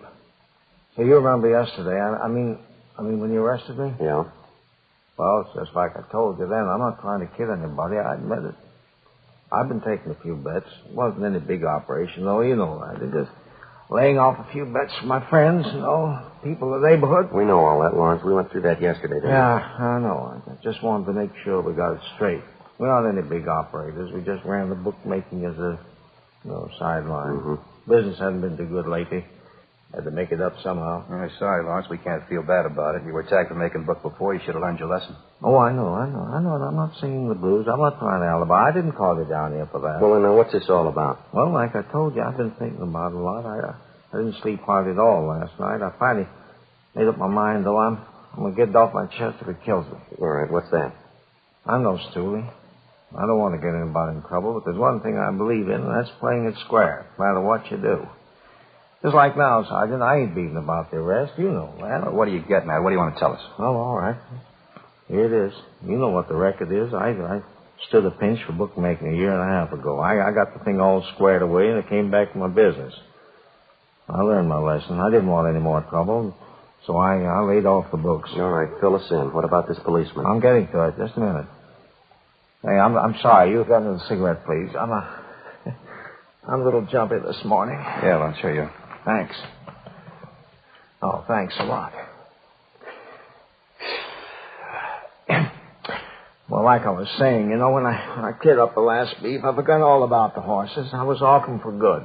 My wife made me promise. I wouldn't have anything more to do with them. We'd just run the business, live on what they made, and we'd get along fine. All right, go ahead. Everything was going fine, too. Business wasn't too good, but we made out. Then the trouble started. Yeah. My oldest boy, that's Harry Jr. Mm-hmm. He had an accident on the job, and he broke his hip. I had to help his family out while he was in the hospital. Like I say, the business wasn't making too much money, but we made out, though. No. Then, Go ahead. Yeah, well, then just as soon as Harry got well, the wife came down. Gallbladder. She had to have an operation. Really cost money, Yeah. Well, wife is resting at home. She didn't come down to the store. I started with the books again, just taking a few bets on the side, just a few. Mm-hmm. I didn't really want to do it. Just one of those things, I didn't have anybody to go to. The bills had to be paid. Where does this policeman fit in with this Ray Williams? Well, I'm just coming to it. No. Well, he came in the store. He said he wanted to make a bet. I didn't know him from Adam, so I played careful, I told him I wasn't making books, and then he said he was a good friend of Myra's. Myra, that's a gal who runs a beauty parlor on Crenshaw. She used to make books, but she isn't now. Yeah, we know the spot. Well, when he said that he knew Myra, I figured it was all right, so I took the bet. That's when it started. As soon as he makes the bet, he comes out and says he's a cop working for Vice. I thought he was just kidding, and he flashes this identification. What kind of identification? Bag? What kind of a bag? Well, I don't know. Just a bag. Looked all right. All right, have a look. This one here, was it like this one? I don't know. I didn't get too good a look at it. It might have been something like that. I don't know. You ask for any other identification? You volunteer to show you any? No, I didn't ask for any. I was scared. I just figured I was arrested again, that's all. He seemed to know all about the first pinch. I stood for making book. He told me that I'd been operating for about a month and a half. He said he had his eye on me. Mm-hmm. What did he do after he told you he was a policeman? Well, I started explaining to him how the thing shaped up, why I was making books again, how I had to pay up those doctor's bills. I tried to beg off. I told him that I'd quit right now. Then he turns around and tells me I don't have to. What do you mean? Well, that's just what he said. He didn't make sense to me either. And he went on, he told me I was operating in his destiny. He said it'd be okay if I went right along the way I was. He'd see to it that I didn't stand any pinches. Yes, sir. What else did he say? Well, he said he wasn't the only one who'd have to be taken care of. He said that was his partner. And a couple of guys over him, they'd have to be taken care of, too. He said the juice would cost me $100 a week. I tried to explain to him that. Yeah. Well, I told him that I wasn't operating big. I was just on the side. I said I wasn't making that much a week. All That's all I was doing. It's about 50, that's all, just 50. Then he said, well, he says, all right, if that's the way you feel about it, I'll just take you down, book you now. Mm-hmm. Well, I told him I didn't want to stand the pinch again, and I'd do the best that I could. So he finally said, I'll give you 2 weeks to go ahead and open this thing up. He said I'd have to do more business because the juice was just going to cost me $100 a week. He didn't care how I got it. This policeman told you to go ahead and open up, huh? For $100 a week, you could go ahead and make book and nobody'd bother you. Yeah. Did your wife ever see this policeman, this fellow Williams? Yeah, she saw him. She saw him a couple of times. She saw me give him the money. Mm-hmm. Well, when did all this start? About the 1st of July. Paid him $100 every week since then. Yeah, I'm almost glad you fellas picked me up, honestly. He was running in the ground. He had me in a bind. You say the man's name was Ray Williams, is that right? Yeah, that's right. You said he had a partner. Did you ever see him? No, I never did. Did Williams ever come in with anybody? Did you ever see him with anybody? Well, no. No matter of fact, I never did. One time I asked him who his partner was. He says, none of my business. What kind of a car does he drive? I don't know. Never came to my place in a car. He always walked. He came on foot. Do you know anything else about him? Where does he live? I don't know. He never told me. He never told me anything, you see? Nothing. Once I asked him what station he was working out of, who his boss was. He got a little hard with me. He told me not to get nosy, not to ask so many questions. Is there anything else you can tell us about Williams? Maybe where he hangs out, people he knows? Anything you figure will help us? Well, he works out Wilshire. You ought to know him. Ray Williams. Yeah, Ray Williams. The policeman. Not in my book. Frank and I continued questioning the prisoner, Harold Lawrence, and he gave us a complete description of the extortions. The man he knew as Officer Ray Williams. Frank got on the phone, notified the commander of Internal Affairs Division of the latest development, and he advised us to bring the prisoner to his office immediately. We signed Lawrence out of the main jail for investigation and took him to the City Hall, room 37. With the help of Sergeants Lloyd Reiner and Floyd Phillips, we started checking through the personnel files for the suspect. Neither Frank nor myself recognized the name or the description of Williams as given us by Lawrence. The first step was to show the prisoner photographs of every police officer in the department, regardless of rank or detail. He was unable to make an identification. We then showed him photographs of all police officers, retired or otherwise. He failed to identify any of them as Williams. We showed him photographs of all civilian employees of the department. Again, no identification. He was unable to find anyone who even closely resembled the extortionist.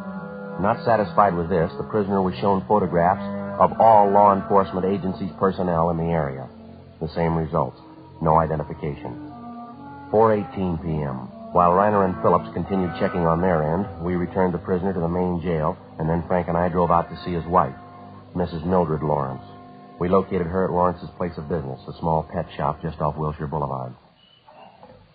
What is it this time? Haven't we got enough trouble? What do you want now? We just got through talking to your husband, ma'am. A few things we'd like to clear up. I'd like to talk to you a few minutes if we could. You talked to Harry? How is he? He's all right, ma'am. We've been with him all day. We're still looking into the case. Why can't you let him alone? He admitted what he was doing. He wasn't lying. He told you everything. Yes, ma'am. We appreciate that. And why don't you let him alone? Let me alone. Trouble. That's all we've had. Sickness and trouble. No end of it. Well, we realize that, Miss Lawrence. We don't like to bother you, but there's something we have to straighten out here. I haven't anything to tell you. I'm busy. Left alone here to run the store. No help. I'm sick. Shouldn't even be down here. Let us alone. Let me alone. Harry was wrong. He'll pay for it. We're not asking you for anything. We're asking you for something, ma'am. We'd like you to help us. Help you? Why? Policeman all our lives. As far as I'm concerned, you're nothing but trouble. Reason for all our trouble. Well, that's what we'd like to talk to you about, ma'am. I haven't anything to say, I told you. I'm a sick woman. Got a lot of work to do. Do you mind stepping aside there?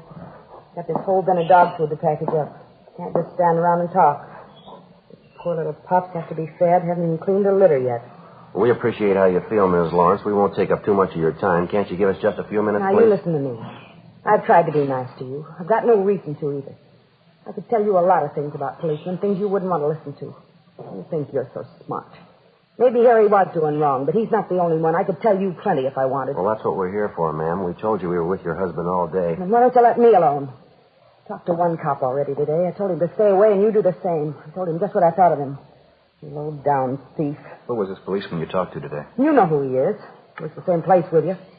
You big, honest policeman. You never do anything wrong. That Ray Williams ought to be in jail just like Harry is. Ray Williams. Is that the man who was here today? That's what I said, wasn't it? Now, will you get out of here? Now, look, Miss Lawrence, just a minute, please. We talked to your husband, and he told us all about this man, Williams. Why don't you do something about it?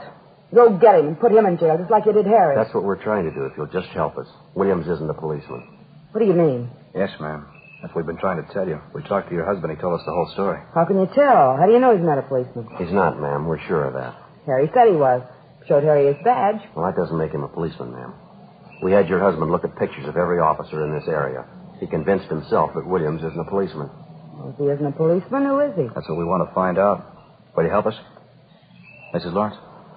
You'll have to excuse me. I didn't mean to be nasty. Just that I've been sick. All this trouble, Harry in jail. Yes, ma'am, we understand that. Now, you say Williams was here today. About what time was that? It was before lunch, about 11:30, quarter to 12, I think. He came here to get money. That's what he always came for. Did he say he'd be back? No, I told him never to come back. I told him Harry was in jail. All the money we gave him, what good did it do? Said I'd go to the city hall if he ever came back. What'd he say to that? He said Harry had to expect an arrest now and then. I told him Harry wasn't going to get arrested anymore. He was through with all that junk. People like him, too. Uh-huh. And then he swore at me. Called me some real nasty names. Told me I'd better keep my mouth shut or I'd get worse than Harry did. Then he went out and slammed the door. Was he driving a car? Did you notice? No, I never saw him in one. Is there anything you know about Williams at all? I mean, anything that would help us locate him, maybe? No, I don't think so. All I know is he said he was a policeman. His name was Ray Williams. Couldn't Harry tell you anything? Maybe he knows. No, ma'am, he couldn't tell us much. Oh, excuse me, please. Yes, ma'am. Nice pet shop. Yes? What's that? Well, what? Hello? He hung up. Ma'am? It was Ray Williams. Said he just drove by here. He saw us. Well, what do you want? Said he saw me talking to you. He knows you're a policeman. Told me to keep my mouth shut. Said if I don't, he's coming back. Yeah? He said he'd kill me. Before we left, we called in and arranged for a 24-hour stakeout on Lawrence's pet shop and also on the Lawrence home. Until the suspect was apprehended, she would be given a 24-hour protection. The next day, we picked up Mrs. Lawrence and brought her downtown to the City Hall, room 23. We went through the same procedure with her as we had with her husband. Like her husband, she was unable to identify any of the photographs of police officers in the area. In addition to the personnel photographs, Mrs. Lawrence also went through a group of pictures which Sergeants Reiner and Phillips came up with. They'd had a run made through the staff's office on all known extortionists using the same M.O. Williams used, posing as a police officer. From this group, both Mr. and Mrs. Lawrence gave us two partial identifications. Both men were picked up, questioned, and eliminated. Meantime, we'd gotten out a local broadcast and a teletype was sent to George Brereton, CII Sacramento, asking for assistance in identifying the extortion suspect. The investigation went on. 2 days passed. No leads on the suspect. In checking on other possible victims of the extortionist, Ray Williams, we drove to interview Myra Thomas, operator of a beauty shop out on Crenshaw. She was a tall, good-looking brunette in her early 30s. This man we're looking for, Miss Thomas, Ray Williams, we understand he's a friend of yours. Please, Sergeant, you've described the man to me. You told me his name. It doesn't mean a thing to me. I don't know him. Well, then how'd he get your name, miss? I'm sure I don't know. I'm sorry, I can't help you. Well, now, apparently the man knows you, or he knows about you. I don't think I understand you. It makes you think this man Williams knows me. We've already told you, ma'am. Mr. Lawrence says that when Ray Williams first approached him, he used your name as a means of introduction. Now, it's not a coincidence. I think you'll admit that. Well, I just don't understand what it has to do with me. I know how you feel. I have an idea what you're thinking. I was in trouble once, that bookmaking thing. I learned my lesson, though. I'm through with that business. We're not here about that old arrest, ma'am. We don't want to bother you. Just thought you might be able to help us locate Williams. I'm sorry. I don't think I can. Possibly he might have been using another name, ma'am. I still wouldn't know him. Description doesn't sound like anybody I ever knew. You know the Lawrences pretty well, do you? Yes, I wouldn't say pretty well, but I do know them. Have you seen them lately, either one of them? No, I haven't. You haven't talked with Mrs. Lawrence the last couple of days? No, why? We thought Mrs. Lawrence might have told you what kind of a man this Ray Williams is. What do you mean? What's so bad about posing as a policeman? Well, it's more than that, ma'am. He telephoned Mrs. Lawrence, threatened her if she talked to the police about him. What? Yes, ma'am. He said he'd kill her. Oh, no. Yes, ma'am, that's right. Couldn't he? He wouldn't do a thing like that. Do you know him that well?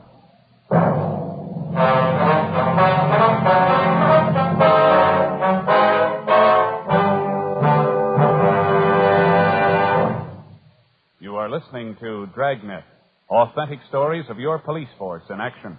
Because of its quality, Fatima is the one king-size cigarette that stands up. Here's the practical way to prove that yourself. Compare Fatima with any other king-size cigarette. 1. Fatima's length filters the smoke 85 millimeters for your protection. 2. Fatima's length cools the smoke for your protection. 3. Fatima's length gives you those extra puffs, 21% longer than standard cigarette size. Fatima gives you more for your money. And in king-size Fatima, you get an extra mild and soothing smoke, plus the added protection of Fatima quality. Because of its quality, its extra mildness, and superbly blended tobaccos, more and more smokers coast to coast are switching to Fatima every day. Buy Fatima. Your money back plus postage if you're not convinced Fatima is better than the king-size cigarette you're now smoking. Just return the pack and the unsmoked Fatimas by August 1st, 1952. Fatima, Box 37, New York 1. Add to your smoking enjoyment. Smoke king-size Fatima, extra mild and soothing, plus the added protection of Fatima quality. Get Fatima in the bright sunny yellow pack. Best of all, king-size cigarettes.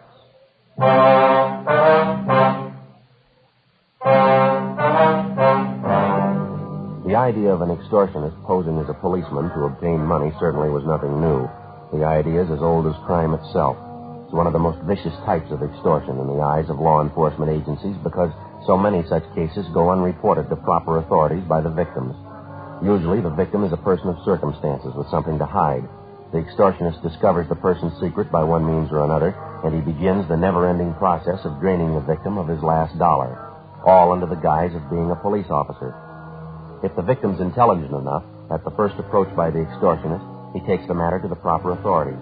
If he isn't, and he's lucky enough eventually to escape the extortion trap, he goes on for the rest of his life believing that a man who was hired to protect him was the source of all his trouble. And for the rest of his life, he hangs on to his idea, and he passes it on to others. A complete disrespect for law and law enforcement officers. Saturday, October 22nd, 2:15 p.m. Frank Smith and I continued questioning the beauty shop operator, Myra Thomas. The more we talked with her, the more we were convinced that she was acquainted with the suspect, Ray Williams. In order to convince her of the suspect's viciousness, we drove her over to see Mrs. Lawrence at the pet shop. After their talk, we drove Myra Thomas back to the beauty shop, and she told us the story. Guess I have to admit it. He certainly had me fooled. I thought he was a policeman. You say he showed you his identification, ma'am. I mean, when he first approached you. Yes, he showed me a badge. It looked authentic to me. The way he talked, the things he said. I thought he was a policeman. I really did. Well, you've heard our end of the story, Miss Thomas. You've talked to Mrs. Lawrence. Are you willing to help us now? It won't get around, will it? Won't be in the newspapers? They won't get it from us, no. You won't tell my husband, will you? He doesn't have to know all about this. No, ma'am. Not unless you want him to. Well, I don't. We're not getting along too well as it is. Williams is the trouble, too. Guess I should have told you when you first asked me. What's that, miss? Just like the Lawrences, I was paying him off, too. A lot longer than the Lawrences. Every week I paid him, and I couldn't tell anyone. Couldn't even tell my husband. What's that, ma'am? Guess I thought I was smart. The bookmaking thing, I mean. Started taking a few bets from the girls in the shop. Just small ones. I didn't mean anything by it. And Miss Williams came in one day. Said his girlfriend made a bet with me, and he wanted to place one, too. Mm-hmm. Did you take it? Yes, like I told her. I thought I was smart. As soon as I took the bet, he showed me the badge, told me he was a police officer. That's when it started. Same thing, just like the Lawrences. How about after you were arrested, Miss Thomas? What happened with Williams then? Oh, after I got it settled, Williams came back to the shop again. I told him then I was through with the horses. Wouldn't have anything to do with it again. After that, I didn't see him for a while. Sure was glad. You've seen him since? You know where we can locate him now? Oh, no, I don't. I have seen him since, though. You promised me my husband won't know about this. You give me your word. Miss Thomas, if you don't want your husband to know about this, it's your business. He'll never hear it from us. It's got to be that way, believe me. I love my husband. Ray Williams has caused us nothing but trouble. Can't tell you the worry he's caused me. I mean, besides all the money I paid him, too. You mean you're still paying him? Yes, that's right. Every week. You don't know how low that man is. I can't begin to tell you. I thought he was a policeman. Well, why are you still paying him off, ma'am? You mind telling us that?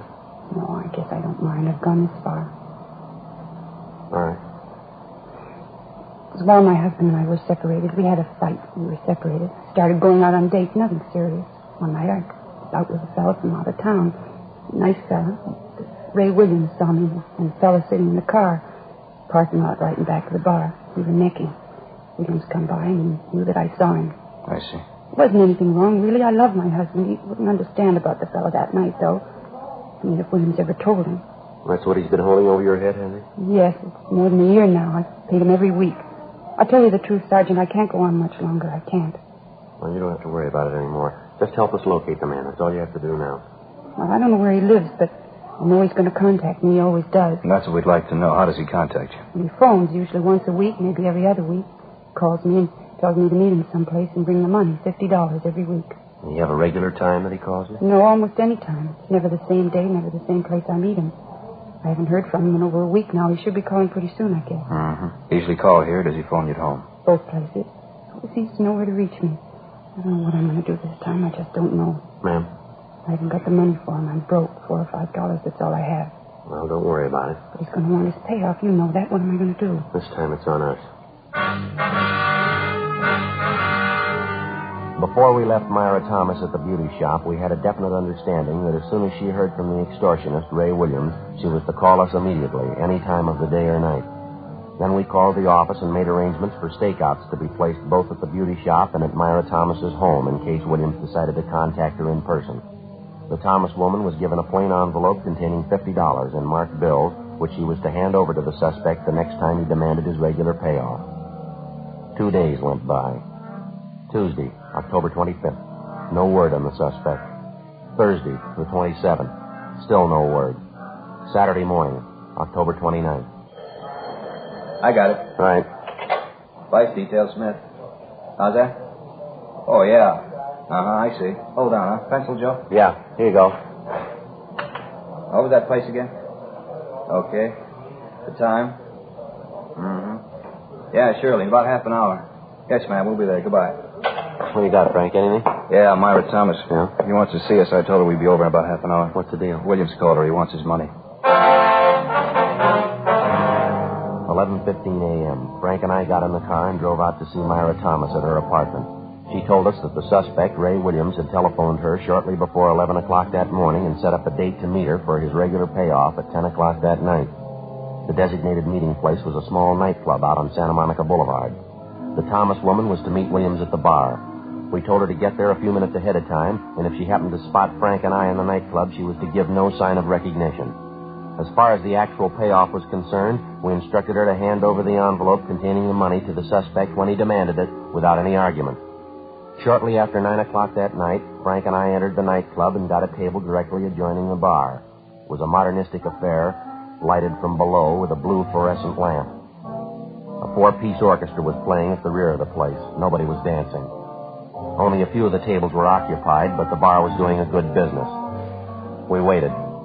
9:30, 9:45. We spotted Myra Thomas as she entered the club. She went to the far end of the bar, sat down on one of the stools, and ordered a highball. 9:50, 10 p.m. We kept waiting. 10:15, 10:30. Still no sign of the suspect. We watched Myra Thomas order another highball. Getting late, Joe. Yeah, what time you got? 25 to 11. Joe, Just came in, coming this way, gray suit. Yeah, What do you think? Well, the description fits, doesn't it? Yeah, must be. Going up to Miss Thomas, talking to her. All right. He's got the envelope. All right, just a minute. Let's give him room. He's leaving. Going for the front door. What do you say? All right, let's go. Not wasting any time. Come on, let's hurry. Down the street. Come on. All right, mister, hold it. What's the matter? What do you want? Police officers would like to talk to you. Me? What about? What's the matter? You got your identification? Well, sure, right here. What do you want? We'd like to look at it. Oh, sure, I hear you. Oh, excuse me. That's your badge? Oh, no, it's nothing. Where'd you get that phony badge? Friend of mine? Why, what's the matter? What do you got in your right-hand pocket? Well, nothing, just an envelope. Why? Is there money in that envelope? What's that? I said, is there any money in that envelope? Currency. Yeah, I think so. Why? What's the difference? You know the serial numbers on the bills in that envelope? Look, I don't know what you mean, serial numbers on the money. What are you getting at? You got 7 pieces of paper money in that envelope. 3 $10 bills and 4 5s. Yeah, what about it? Extortion, mister. You know the pitch. Now, come on, let's go. Now, hold it. Wait a minute. Let's get this straight, huh? So I got an envelope in my pocket. Ordinary envelope. That's supposed to make me a criminal? No. No more than that badge makes you a cop. Come on.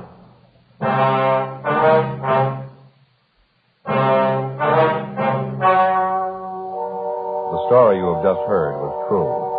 The names were changed to protect the innocent. On January 8th, trial was held in Superior Court, Department 86, City and County of Los Angeles, State of California. In a moment, the results of that trial. Now, here is our star, Jack Webb. Thank you, George Fenneman. Friends, our sales records show that more and more smokers every day are switching to king-size Fatima. Now, this makes us feel especially good because it backs up what we've been telling you, that Fatima gives you more for your money. No other king-size cigarette can match Fatima quality. When you buy your first pack and compare them with the cigarette you've been smoking, you'll notice Fatimas do have a better flavor and aroma, and you'll like their extra mild and soothing smoke. Next time, buy Fatima. Best of all, king-size cigarettes.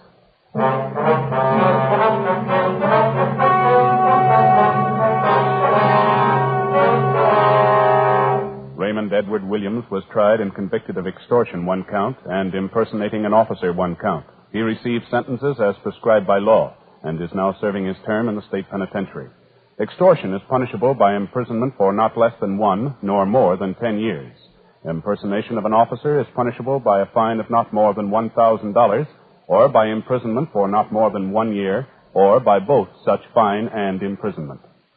Friends, sometime during the next 2 weeks, you'll be asked to buy a poppy in memory of those who fought to keep freedom alive. Give generously when you're asked and wear your poppy proudly.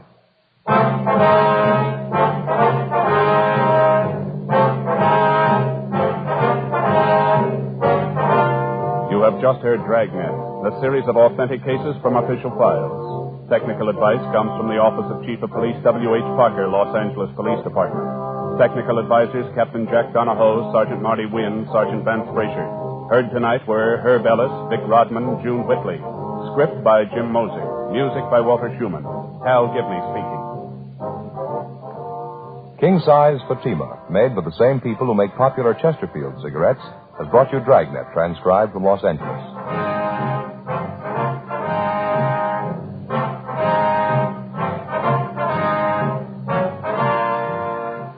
Stay tuned for Counter Spy next on NBC.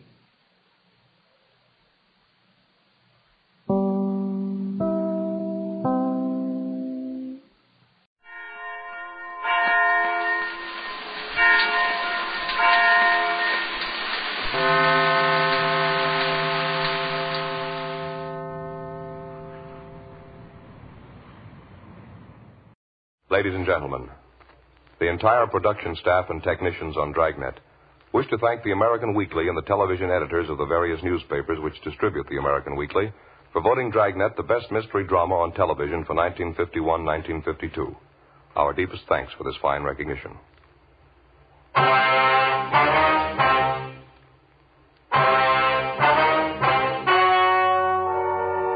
story you are about to hear is true.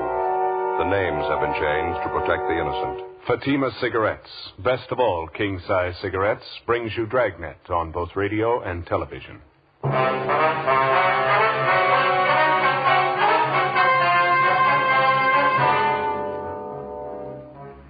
You're a detective sergeant. You're assigned a juvenile detail. An 8-month-old baby is stolen from its mother. It's the 3rd case of child stealing reported in less than 3 weeks. There's no lead on the suspect. Your job? Get him. Compare Fatima with any other king-size cigarette. Yes, compare Fatima with any other king-size cigarette. 1. Fatima's length filters the smoke 85 millimeters for your protection. 2. Fatima's length cools the smoke for your protection. 3.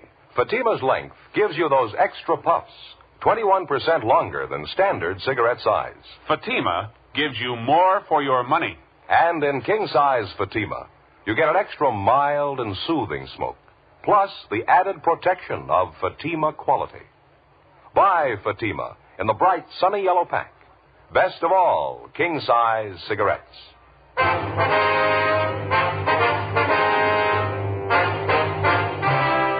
Dragnet, the documented drama of an actual crime. For the next 30 minutes, in cooperation with the Los Angeles Police Department, you will travel step by step on the side of the law through an actual case transcribed from official police files. From beginning to end, from crime to punishment, Dragnet is the story of your police force in action.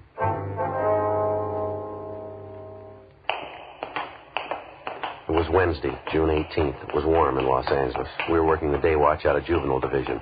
My partner's Frank Smith. The boss is Captain Stein. My name's Friday. It was 6:30 p.m. when we got back to 1335 Georgia Street, 2nd floor, the squad room. Hi, been waiting for you. Hi, Captain. How's it going? Any sign of the baby? No, not yet. We're doing everything we can. We haven't got a lead to her name. Lousy thing.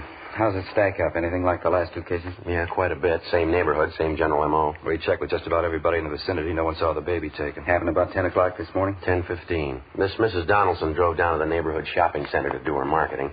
She had the baby in a bassinet in the back seat of her car. Baby boy, 8 months old. Mm-hmm. She pulled into the parking lot right behind the market, left the baby asleep in the car. She went in to do her shopping. When she came out, the baby was gone. How long was she in the market? She told us about 20 minutes. We talked to a half a dozen people who drove their cars in and out of the parking lot about that time. They couldn't help me. They didn't see anyone loitering around. How about delivery trucks? They usually unload supplies at the back door, don't they? Already checked on that. We talked to the driver of a bread truck. He was making a delivery about that time. He couldn't help us either. The mother, Mrs. Donaldson, she's the only one who came up with anything at all. It's not much, but it's better than nothing. Yeah? Well, when she parked her car and got out to go in the market, she noticed a woman sitting in the car parked next to hers.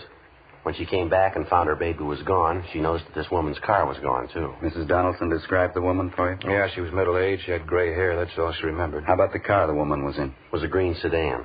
That's the only thing Mrs. Donaldson could tell us. She's not even sure of that. And there's no one else around the market that remembered the car, huh? Well, if there is, we haven't found him. We covered the whole neighborhood, Skipper. Talked to everybody we could. Got us nowhere. Smoke, Captain? Oh, thanks. You, Joe? Yeah, thank you. I got a light. Okay. Captain? No kickback yet on the broadcast. The old points you got out on the baby? No, nothing. Up to now, it's a carbon copy of the last two jobs. No suspect, no motive. Mrs. Donaldson can't think of any reason at all for it. No, not a one. Her husband's a teamster. They don't have much money. She couldn't think of any friend or relative who might possibly want to take their baby. The baby normal, in good health? Yeah, perfect. It's got me. This makes it about one a week. Just about. Martin baby was taken on the 5th. The Andrews baby was taken on the 12th. Both of them recovered in 24 hours. Nothing wrong with either of them. Sure doesn't make sense.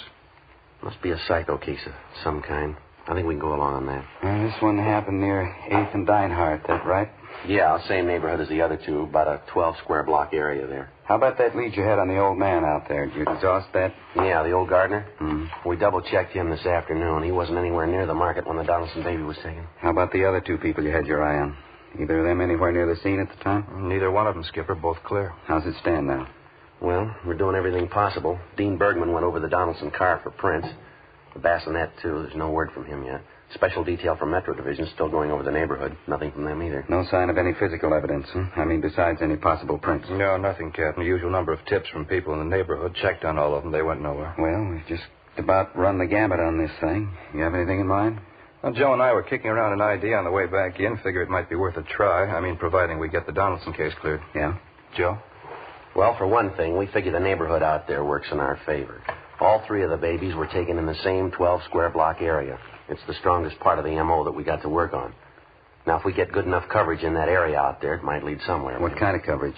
Well, maybe a system of decoys, something to draw the suspect out at the right time, the right place. Makes sense. What have you got in mind? Well, Frank and I were figuring if we could round up half a dozen policewomen or so, let them work different points around the neighborhood and make it obvious that they're housewives. Yeah? Have each one of them with a baby carriage. Spot them at the shopping centers out there in that area. They leave the carriages outside the stores, go through the motions of doing their shopping, and cover each one of them. Mm-hmm. What do you do for bait? I think we can fake it, Skipper. Put a life-size doll in each of the carriages, keep it pretty well covered. Very chance it'll get us a nibble if we work it right. About half a dozen policewomen, that's what you figure? Yeah, I figure that ought to do it. Excuse me. Yeah. Juvenile Division, Captain Stein. Yeah, that's right. Uh-huh. How's that? I see. Mrs. Bolger. Yes, ma'am, I understand. How's that? Yes, ma'am, if you like. All right, thank you. Goodbye. Queer one. Yeah. Either one of you contacted Mrs. Marion Bolger the last month or so? No, it's not familiar to me. How about you, Frank? Don't recall the name. Why don't you? That was her on the phone. She wants to be investigated. Says she wants to prove to us that she's not involved in any of these child-stealing cases. How do you spell that name? Marion Bolger, B-O-L-G-E-R, Ewing Street address. No, I never heard of her. What's the pitch? Got me. She kept saying she's got to have her name cleared. She's innocent. Kept insisting she didn't steal the Donaldson baby.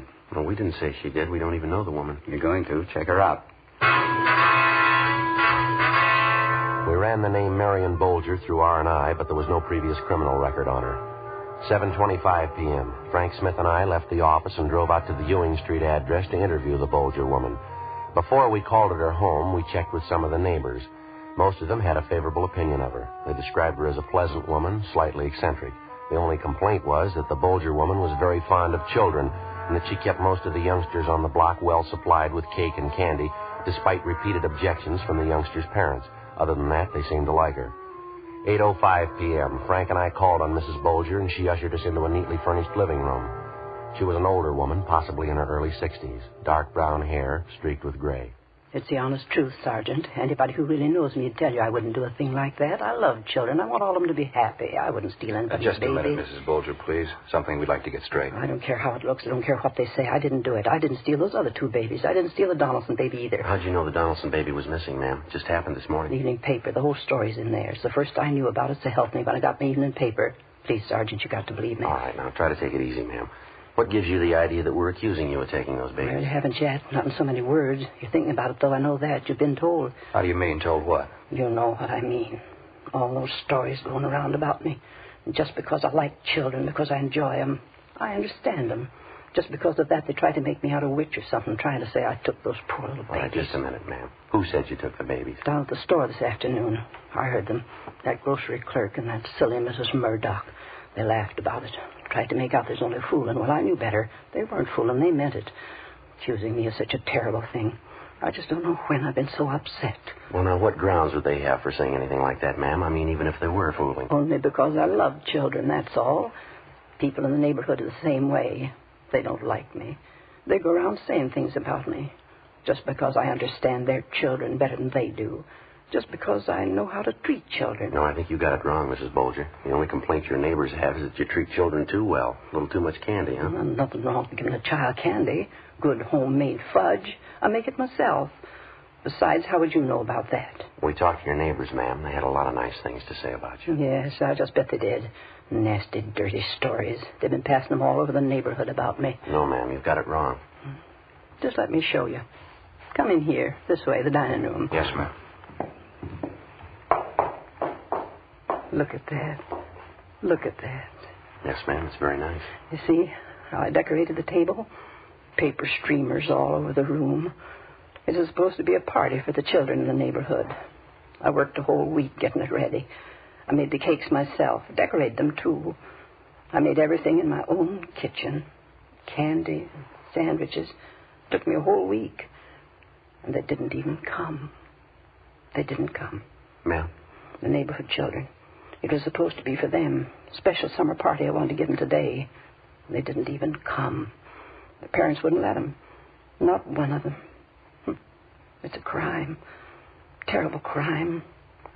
All this good food. Well, now, maybe there was a mistake, ma'am. There wasn't any mistake. I invited the children, 14 of them. Mothers wouldn't let them come. I had everything ready. Little favors for each one of them. Now, look. Ice cream's all melted. Hot cocoa boiled away to nothing. Yes, ma'am. Even the paper streamers are coming down. Such a mean thing to do. Keeping children from a party.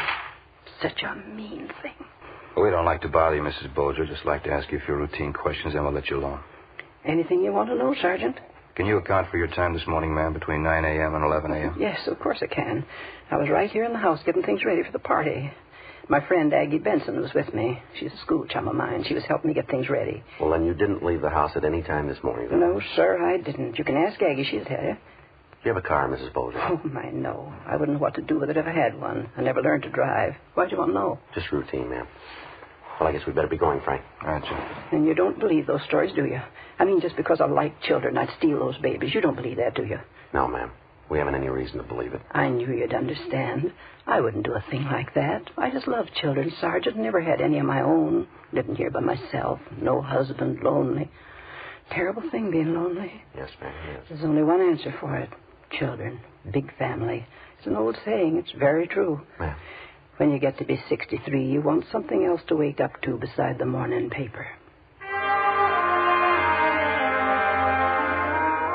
8:40 p.m. Before we headed back for the office, Frank and I made a thorough check on Mrs. Bolger, her background and her alibi. We found nothing to link her in any way with the child stealings. 9:15 p.m. We got back to the city hall and went directly to Leighton Fingerprints, where we met with Dean Bergman. He'd found several sets of prints on the Donaldsons' car and on the bassinet from which their baby had been stolen. Most of them were those of the parents, Mr. and Mrs. Donaldson. Bergman was unable to identify the two foreign prints found inside the car. We contacted the officers in charge of the special detail checking the neighborhood where the latest child stealing had occurred. They'd failed to uncover a lead. 7:48 a.m. the following morning. Friday? Morning, Captain. Good piece of news. The Donaldson baby, they just found him. Where? Highland Park area. They found him in a cardboard box. Apparently he's all right. A little exposure. Doctors are checking him over now, Georgia Street. How about the suspect? Any sign of him? Not a trace. It was little or no different than the first two cases. Some 21 hours after he'd been abducted from the car in the parking lot at the rear of the market near 8th and Dinehart, the Donaldson baby had been recovered apparently unharmed. The cardboard box in which the baby had been found was gone over for fingerprints. Routine investigation at the scene and in the neighborhood where the child had been found failed to turn up a lead on the abductor. Frank and I checked with Dr. George Hall, who'd examined the child. After that, we talked with Mr. and Mrs. Donaldson. The details of the case coincided almost point for point with the first two abductions. The baby had been taken, then recovered in a 24-hour period. Outside of slight exposure, the child was unharmed. Also, like the two cases preceding it, something which the child was wearing at the time of his abduction was missing. In the first case, it was a small pink sweater. In the second, a pair of shoes the baby was wearing. In the case of the Donaldson baby, it was a sterling silver ID bracelet with the initials J.D. engraved on it. During the next 5 days, Frank and I ran down every lead we could get our hands on. They went nowhere. Our system of policewomen decoys was put in effect. It failed to get a rise. On the sixth day, Thursday, June 26th, 5:30 p.m., we got word of another child stealing, this time in the Echo Park area. We drove out to talk to the mother, a Mrs. Chester Osborne. Yeah, that's right. Did the same thing I do every morning. Gave the baby a bath, dressed her, put her out in the backyard in her buggy. She usually plays a while, then she takes her nap. And about what time did you discover your baby was missing? I don't know exactly. About 2 o'clock, I guess. Maybe a couple of minutes after. Went out to see how she was, looked in the buggy, and she was gone. Well, it's almost 6 o'clock now, Miss Osborne. How is it that you waited so long before you notified us? Just kept hoping it was a mistake, that's all. I went from house to house all over the neighborhood. Went as far as 3 blocks away. I asked everybody. Nobody saw my baby. You don't know what it means to me. Telephone, Mrs. Osborne. Would you answer it, please? Whoever it is, take the number. I'll call him back. Yes, ma'am. Be glad to. Hello. Yeah. Yes, sir. Oh, yeah, Harry. We're here now. This is Friday. How's that? When? I see. Where? That's all. Uh-huh. Okay, Harry, thanks. Yeah, tell him we'll be right in. Right away. Okay, bye. Well, that was our office, Mrs. Osborne. You can stop worrying now. What? It's about your little girl. She's all right. What do you mean? I just found her 3 blocks from here. Again, with the lone exception of the time element, the Osborne baby's abduction resembled closely the 3 previous cases. The crime occurred in the same general area. The same general method of operation was employed. And again, outside of slight exposure, the child was recovered unharmed. There was also an article of clothing missing, a pink knitted bonnet. And, as in the previous 3 cases, the suspect had abandoned the baby without detection. Routine investigation by the crime laboratory crew and juvenile officers working the case failed to turn up a lead. During the week that followed, additional personnel for both decoys and stakeouts were assigned to the area without results. Friday, July 4th, 10 a.m. Joe, you busy? What do you got, Frank? Galvin and Mildred Leslie just called in on this child stealing thing. Looks like it might be something. Yeah, what's the pitch? Well, this Leslie girl's employed as a maid for a Mr. and Mrs. Roth, R-O-T-H. She's a stockbroker. She's worked for him a year or so, she says. Yeah. The Leslie girl's an upstairs maid for the Roths. She's been following this baby stealing case in the papers right along. She thinks maybe Mrs. Roth can tell us something about it. Yeah, how's that?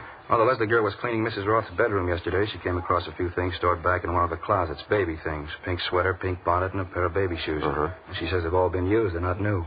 Well, a lot of mothers save baby clothes, things like that. No, the Roth woman wouldn't have a reason to. Yeah? She's never had any children.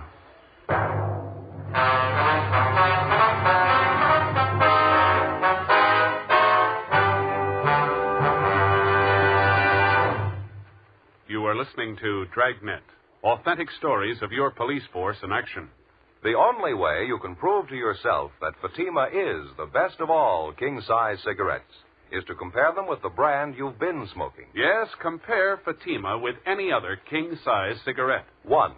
Fatima's length filters the smoke 85 millimeters for your protection. 2. Fatima's length cools the smoke for your protection. 3. Fatima's length gives you those extra puffs, 21% longer than standard cigarette size. your money back plus postage if you're not convinced Fatima is better than your present king-size cigarette. Just return the pack and the unsmoked Fatimas by August 1st, 1952.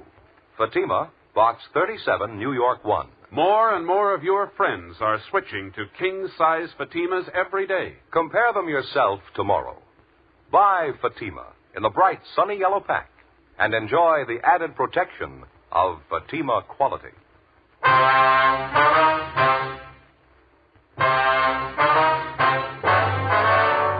Friday, July 4th, 11 a.m. Frank Smith and I left the office and drove out to interview Mildred Leslie at her apartment.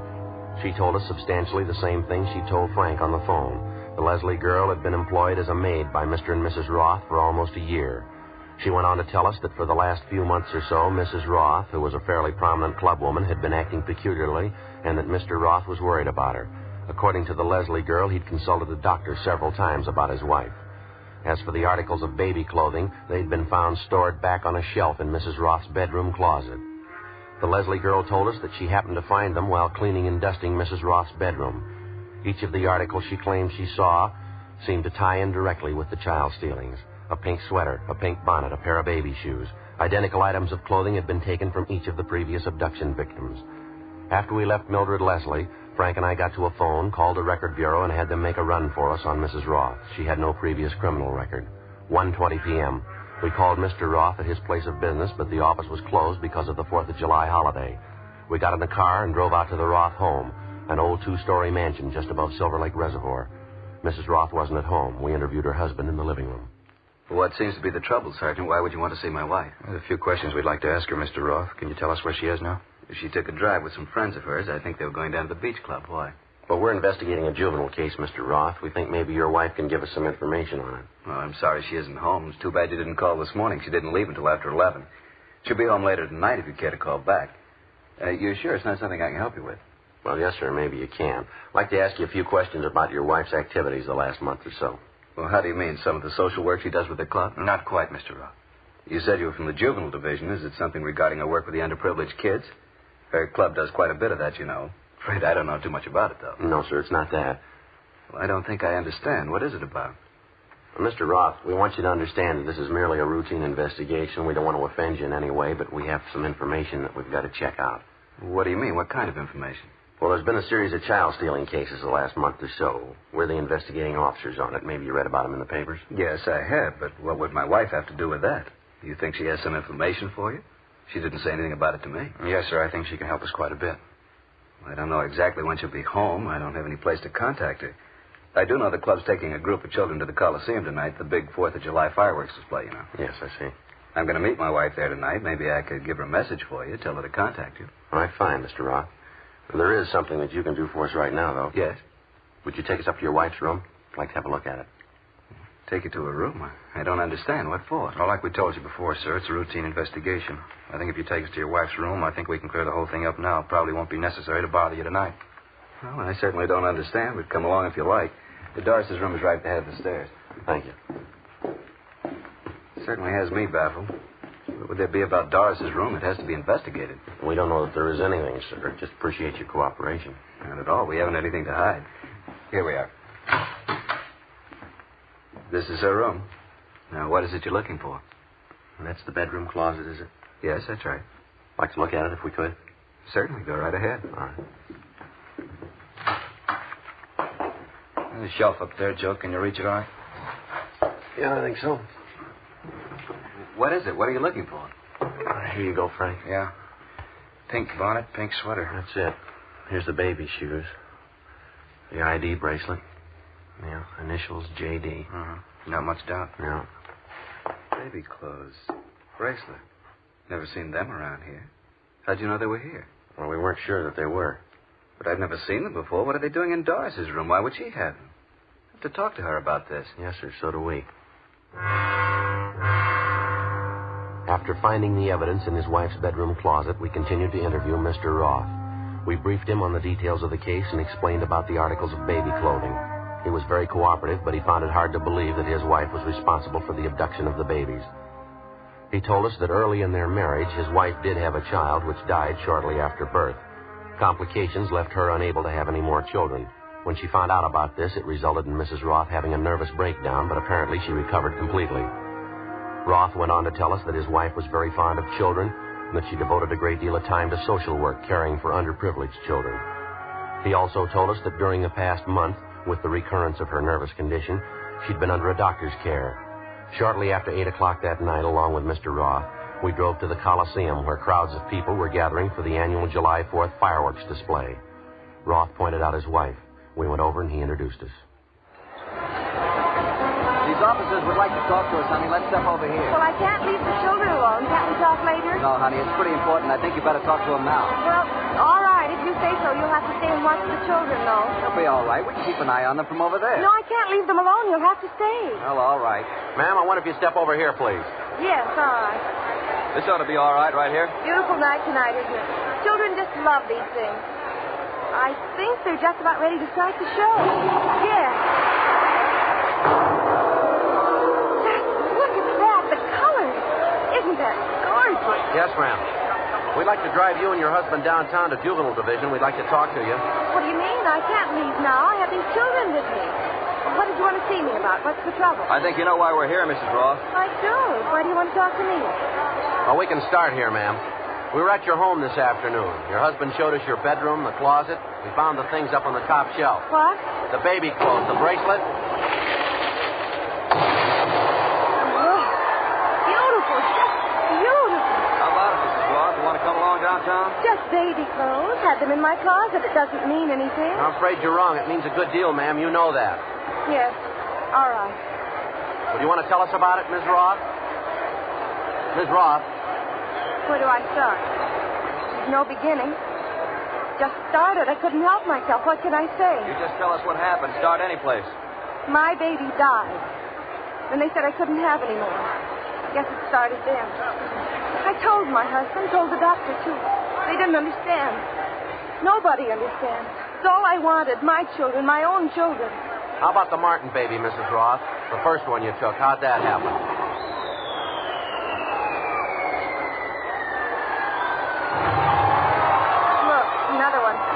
Purple, white, beautiful. What about it, ma'am? The Martin baby? How'd that happen? I saw him in the baby carriage outside the market there. Such a cute baby. Pulled the covers back, looked at him. I didn't think I was going to steal him. After I looked at him, I just wanted to hold him. Hold him close, so I picked him up. You understand, don't you? Yes, ma'am. He was such a sweet baby. Could have been mine. I kept on holding him. Then I started to put him down back in his carriage. I couldn't. What do you mean, ma'am? I couldn't put the baby down. It was just like mine. It was mine. I can't explain it. I took the blanket from the buggy. I put it around him. I walked away. Nobody knew. It was my baby. Yes, ma'am. Would you go on? Oh, my head. Terrible headache. So hard to tell you. I couldn't even tell my husband. I lied. I'd take the baby and stop overnight at a motel. I'd tell my husband lies. I couldn't let him know. Well, you knew you were doing wrong, didn't you? Yes, I knew it. Not when I was taking the baby, though. Not when I'd pick them up. Not when I held them in my arms, held them close. It didn't seem wrong. Most natural thing in the world. I just pretended. I'd pick the baby up and hold it close. It was my baby. All of a sudden, it was my baby. Later on, I had to stop pretending. The baby wasn't mine. Had to give it back. Isn't that wonderful? Look, streamers, a shower of stars. Marvelous. Why'd you abandon the children, ma'am, without notifying anyone? I knew they'd be found. I made sure of that. I always put them someplace where they had to be found. Terrible headache. You don't know what it's been like. I couldn't tell anyone, no one. Yes, ma'am. You about ready to go now? All right. I could only explain it to you. I mean, having a baby, then losing it. You don't know what it's like. No one will ever know what it's like. No one. You took 4 babies, ma'am. Yes. How about their mothers? The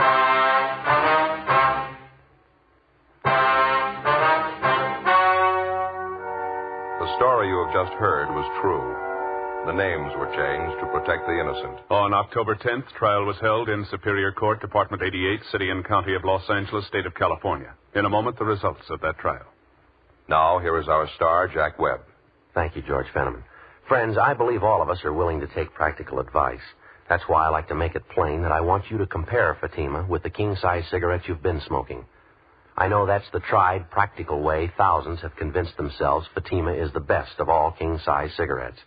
You'll find Fatima gives you more for your money, an extra mild, soothing smoke, plus the added protection of Fatima quality. Tomorrow, get Fatima in the bright, sunny yellow pack. Best of all king-size cigarettes.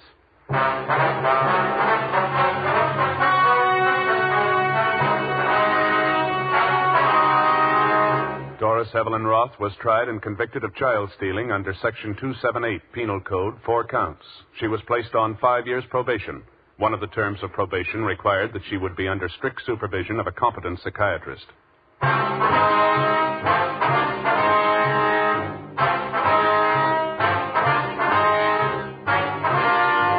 You have just heard Dragnet, a series of authentic cases from official files. Technical advice comes from the Office of Chief of Police W.H. Parker, Los Angeles Police Department. Technical advisors Captain Jack Donahoe, Sergeant Marty Wynn, Sergeant Vance Brasher. Heard tonight were Herb Ellis, Vic Perrin, Virginia Gregg. Script by Jim Moser. Music by Walter Schumann. Hal Gibney speaking.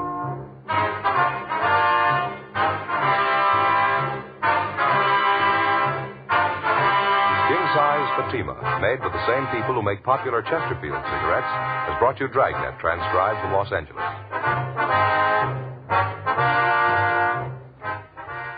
Each Thursday night, it's Counter Spy on NBC.